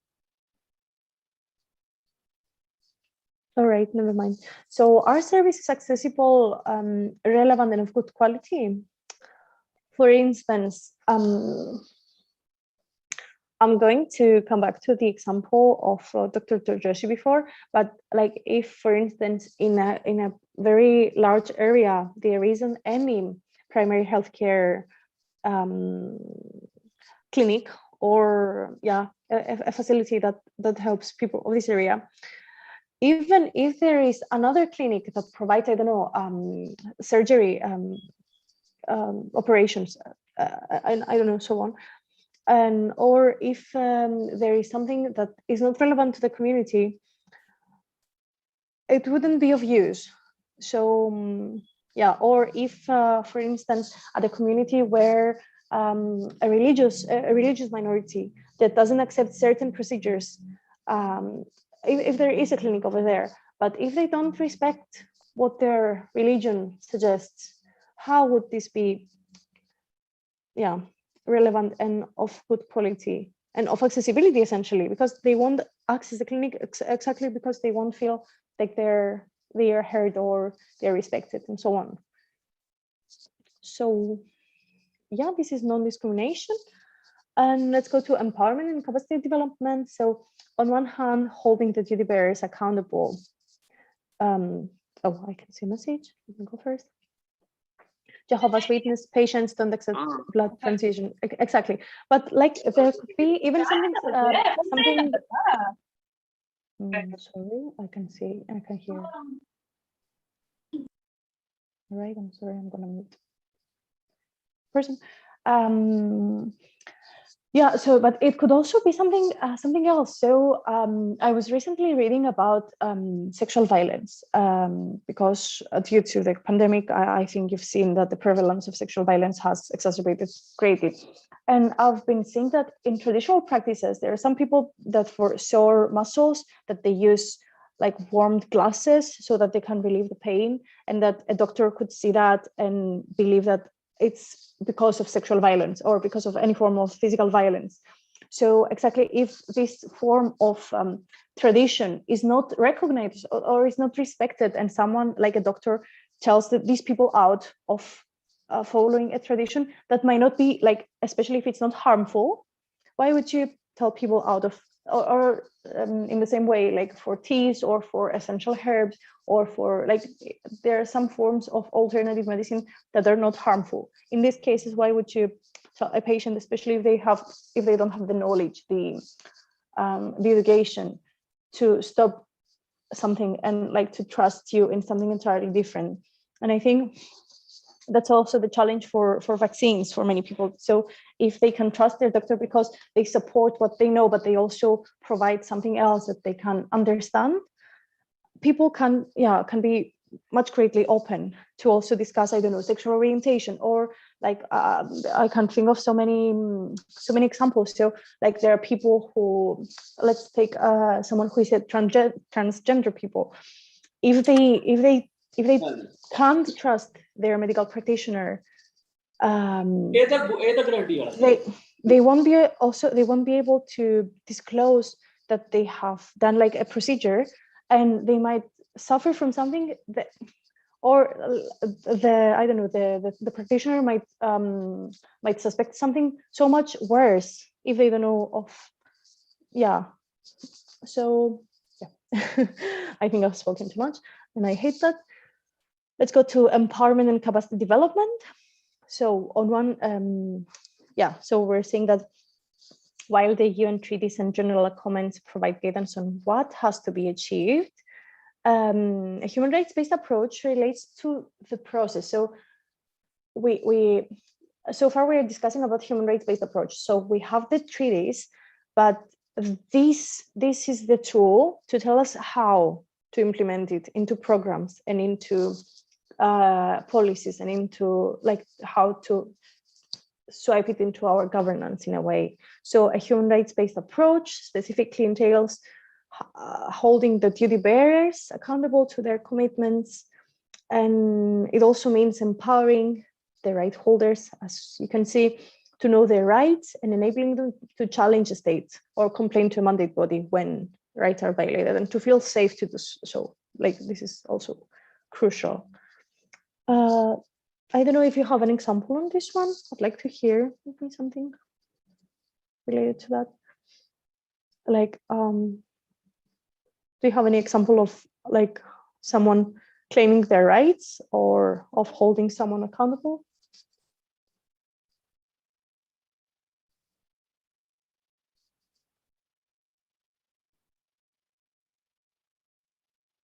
Maybe no. Okay, so does the intervention build capacity of the authorities and health staff to plan, deliver, and monitor availability, accessibility, and quality health services? So what does that mean? Basically, can we establish a mechanism for the authorities and health staff so that they can plan, deliver, and monitor in according, like, let's say, to human rights principles? So that is that.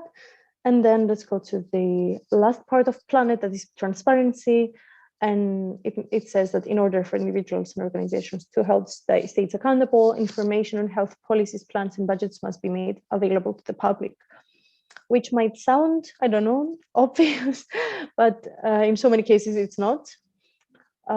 So for here, the example is the government communicating their health policies? Like, do you, I don't know, do you know if there are plans for sexual and reproductive health rights or for mental health, or like I don't know, for India as a whole? Would you know, or would it be possible for you to know, or would it be possible if there is something for a region to know whether, like, to know in time so that you could demand it from your local hospital? So yeah, because it has to do with allocation of money and resources, and yeah, so much more. But when information and having this transparency is lacking, so if this chain is somewhere loose, you can keep track of everything, because yeah, there are a lot to know. So is everything clear so far? Did you understand the aspects of planets? Because now I'd like you to work in groups and like think of like from what we've heard so far, for participation, linking to human rights, accountability, non-discrimination, empowerment, and transparency. Like, if you've seen some of these positively or negatively in your med schools or in your medical faculties, in your universities, in your hospitals. Yeah, and I also have, let me stop sharing. I also have some Google Docs for you, but I don't know, Farana, can you hear me, Farana? Yes. Yes, I can hear you. Yeah. Do you think, I think we could divide everyone into 4 groups, but I'm not sure how many are able to speak right now so that they can contribute to the small working groups, to the... Okay, Yeah. we'll divide everyone in 4 groups. And the ones that can't, I'll keep visiting the break rooms, and the ones that can't speak, I'll just note their names down, or the ones that can't speak, I'll note their names down, and then we'll segregate the people that do speak properly. We can do something like that. Okay, all right. Also, I'm sharing in the chat the folder with the 4 documents. So according to the breakout rooms number that you will be, please write down just in the respective document, and let's divide the breakout rooms for okay, so let's make it for 10 minutes so that there is some... Yeah. Okay. Just a moment so that they can... Okay, so please just write down the positive and negatives, like, of the planet that you've seen in medical schools, medical hospitals, and so on. And then you will have maybe 2 or 3 minutes to present to everyone, so that, yeah, just the main points. Okay. Yes. Okay. So is Piyush? Yeah. How many rooms do we need me to create? We need 4 groups. Can we just divide everyone equally in 4 groups? Shall I assign everyone automatically to the 4 groups? Yes, please. Okay, I believe then you and Anna will also be in the breakout room, but you can come back out here. Yeah, sure.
There's one more room here. Can anyone in this group hear me? Yes, I can. Okay. Any participants? Room. Dr. This is the main- Azar. Okay. Manpreet, Josen.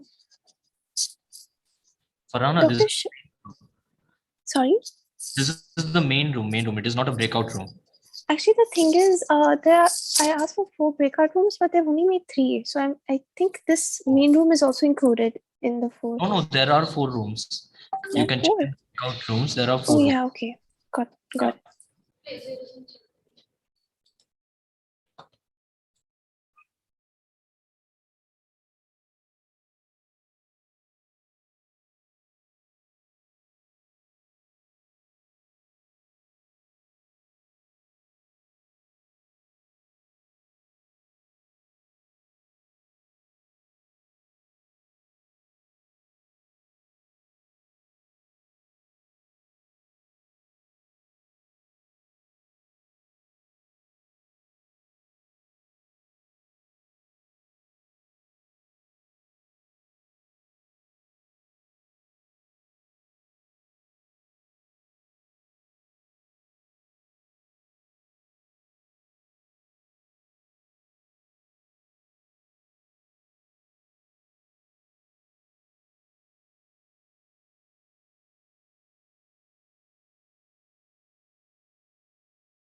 Mr. Piyush from DigiShield.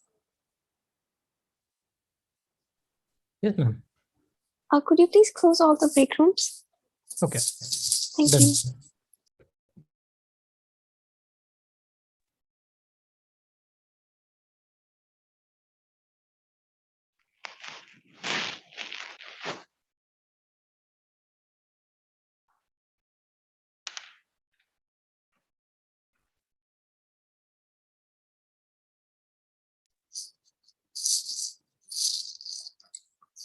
So I've just written a few points. We can explain it on the spot. So the first one is including empowerment and transparency, which is making the patients aware of the various policies and programs run by the government for their benefit. The second one is which includes participation, empowerment, non-discrimination, and linking to human right commitments, which is healthy baby competition during breastfeeding week.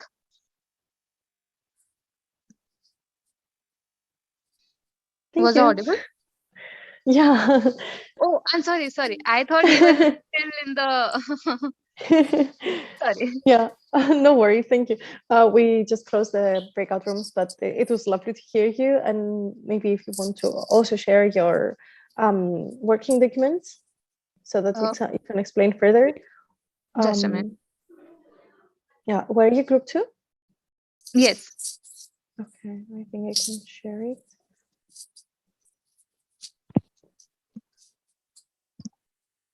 Okay, perfect. Do you want to go now again? Briefly? Just a second. I think no, it's there. I'll share it.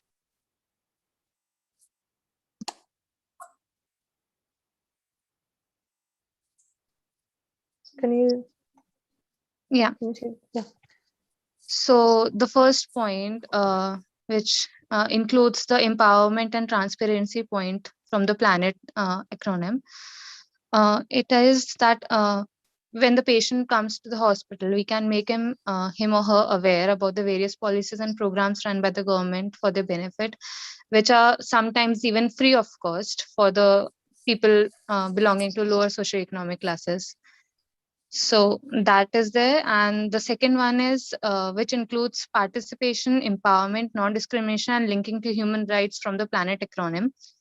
So it includes the healthy baby competition, which is conducted during the breastfeeding week. In it, participation from all the mothers of the community around that hospital is there. And we are empowering them by telling them about the benefits of breastfeeding and all the whatever training we can give to them after the competition, and non-discrimination because all the mothers and all the babies are invited to the competition without any discrimination. And human right commitments, the same thing, like we are telling them about the benefits of the breastfeeding and healthy baby, what can the mothers do for their children. Yeah, these are excellent. Thank you so much. Thank you. Okay, perfect. So as we were saying earlier, for anyone who had connectivity issues, maybe you can write in the chat so that we can read your example. I can see that group 1 has also worked. So if group 1 wants to also present quickly so that we don't exceed our time, because we have some final wrap up to do as well. Group 1. I don't think anyone in group 1 was able to access their camera or their microphone today, but I did leave a message saying that to leave a message on the chat, but I don't think they have responded yet. Because I can see a lot of writing in the document. Oh, can you see the share screen? So who are the ones that wrote? Oh, okay. Yeah, I'm not sure. Okay, I'm gonna read them because I'm not sure who was in group 1 or if they can speak right now. So I can see pros and cons of social accountability and human rights-based approach. So pros, all categories need to participate and should and can have a say in the accessibility and dispersion of the healthcare to the community, so as to reduce burden on society in case things escalate out of hand. Okay, keeping intersectionality in mind, marginalized and vulnerable population subsets should also have a dynamic say in all healthcare policies. That's correct as well. Correct social problems caused by people. So if basic human rights are fulfilled by the government, such as water, food, education, shelter, etc., health of community will automatically improve. These are all very well, very accurate. So cons, one problem with this is that if the representative is not equipped to take an informed decision, it may negatively impact the whole community. That's true. And while being indiscriminate is definitely needed as a professional, one must also acknowledge the difference between various groups. I think we went tangential than what we were supposed to do. Oh, this is group 1 speaking. Karen, was it? Karen, do you want to, can you speak or? Yes, okay. That's all right. Basically, I wanted to see more. What is your experience regarding this? But these are all very correct. Like, don't worry. I think we can go to the presentation since we only have 5 minutes left, and I wouldn't like to keep you more.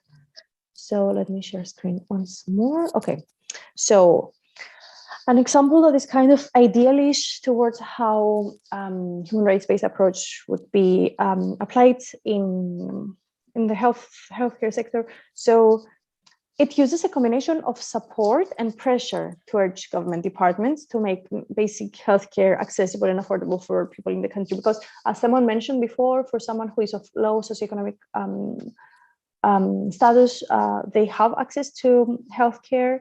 But for instance, for those who are maybe of middle class, what about them? Like, can they afford everything? Or like, are operations too expensive? Will they have to like go bankrupt to, like, I don't know, if they get a cancer or something that needs long care treatment?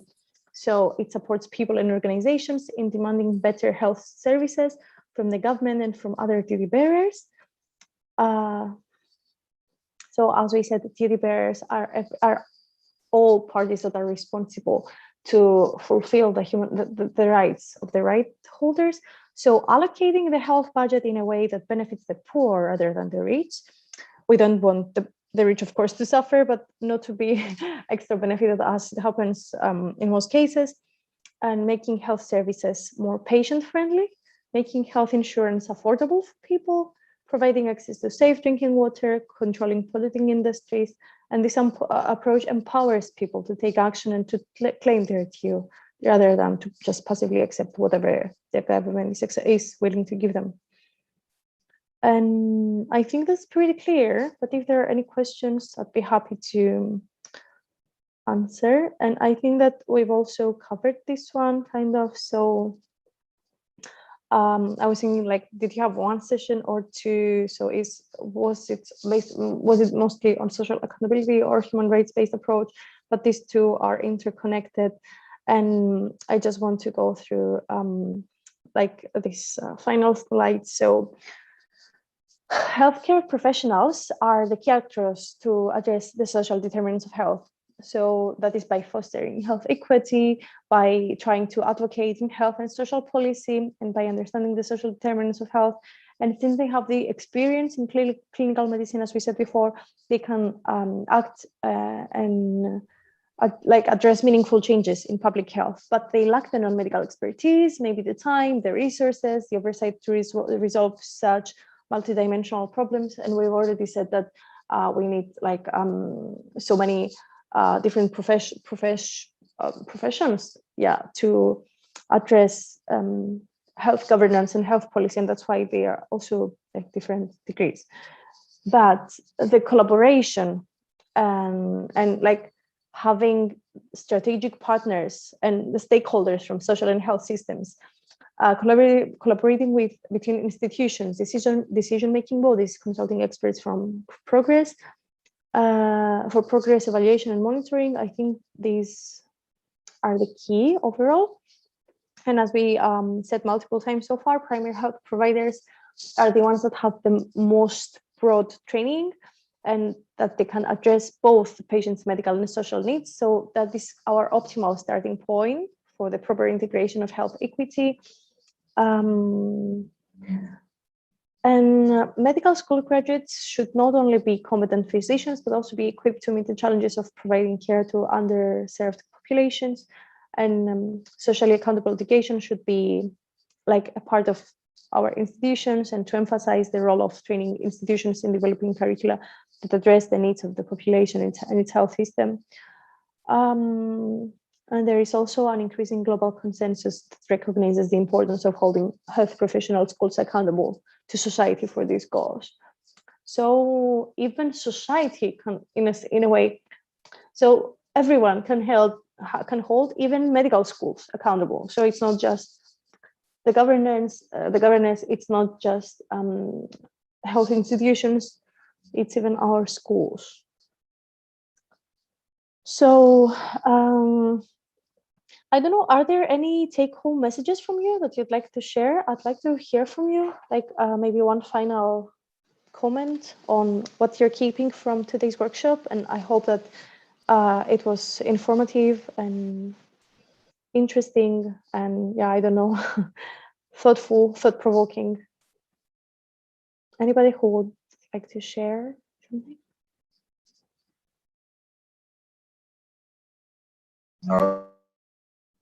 Yeah, Harsh Gupta, go, please. I realized that healthcare is not just limited to the healthcare workers or the professionals. It involves a lot more people, and it needs to be more centered around patients. Yes, perfect. These were the key points. I obviously, a lot of points are being said, but these were my two most important aspects. Yeah, thank you. Yeah, like take-home messages are what you're keeping. That like it doesn't have to be everything that we said today. It can be anything. So I can read from Farana: to be more honest with our policies and practices when we acquire positions of power in the future. Exactly, precisely. Like I love that. And what, like for me, what I've, because like I had some knowledge prior to this workshop, but I had to also dig deeper. And what I'm keeping is that empowering people and letting them know of their rights in a way, and of what they can achieve is really powerful. And like as doctors, I think it could be our role in a way to let them know, or like to even encourage them when they address something that is not proper to them, to know that they have the right to mention it. Anything else? I'd like to hear maybe one or two more before we close this workshop.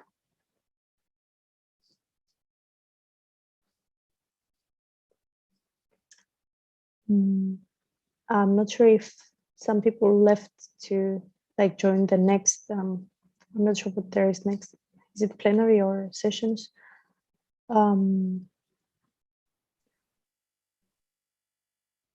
But if there is no one else, yeah, this could be it. Thank you so much for attending. And thank you so much, Dr. Anna, for your valuable time. Thank you so much for taking time out of your day for us. Thank you, ma'am. too. Thank you, for- Dr. Thank Anna. you. Thank you, everyone. Thank you. Thank you, ma'am. This was so informative for us. It means a lot Thank that you, you took ma'am.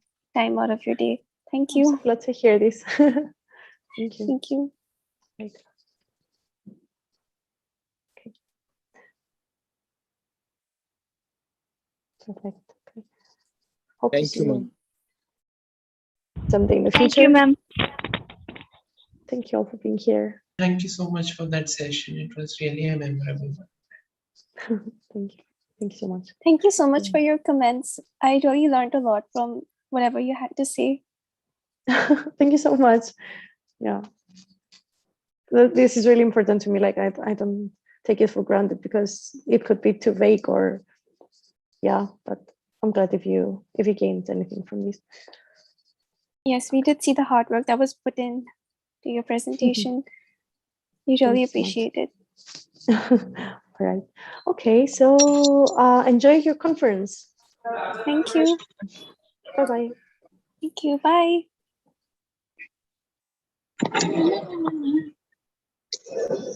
Hello. Mira, mira.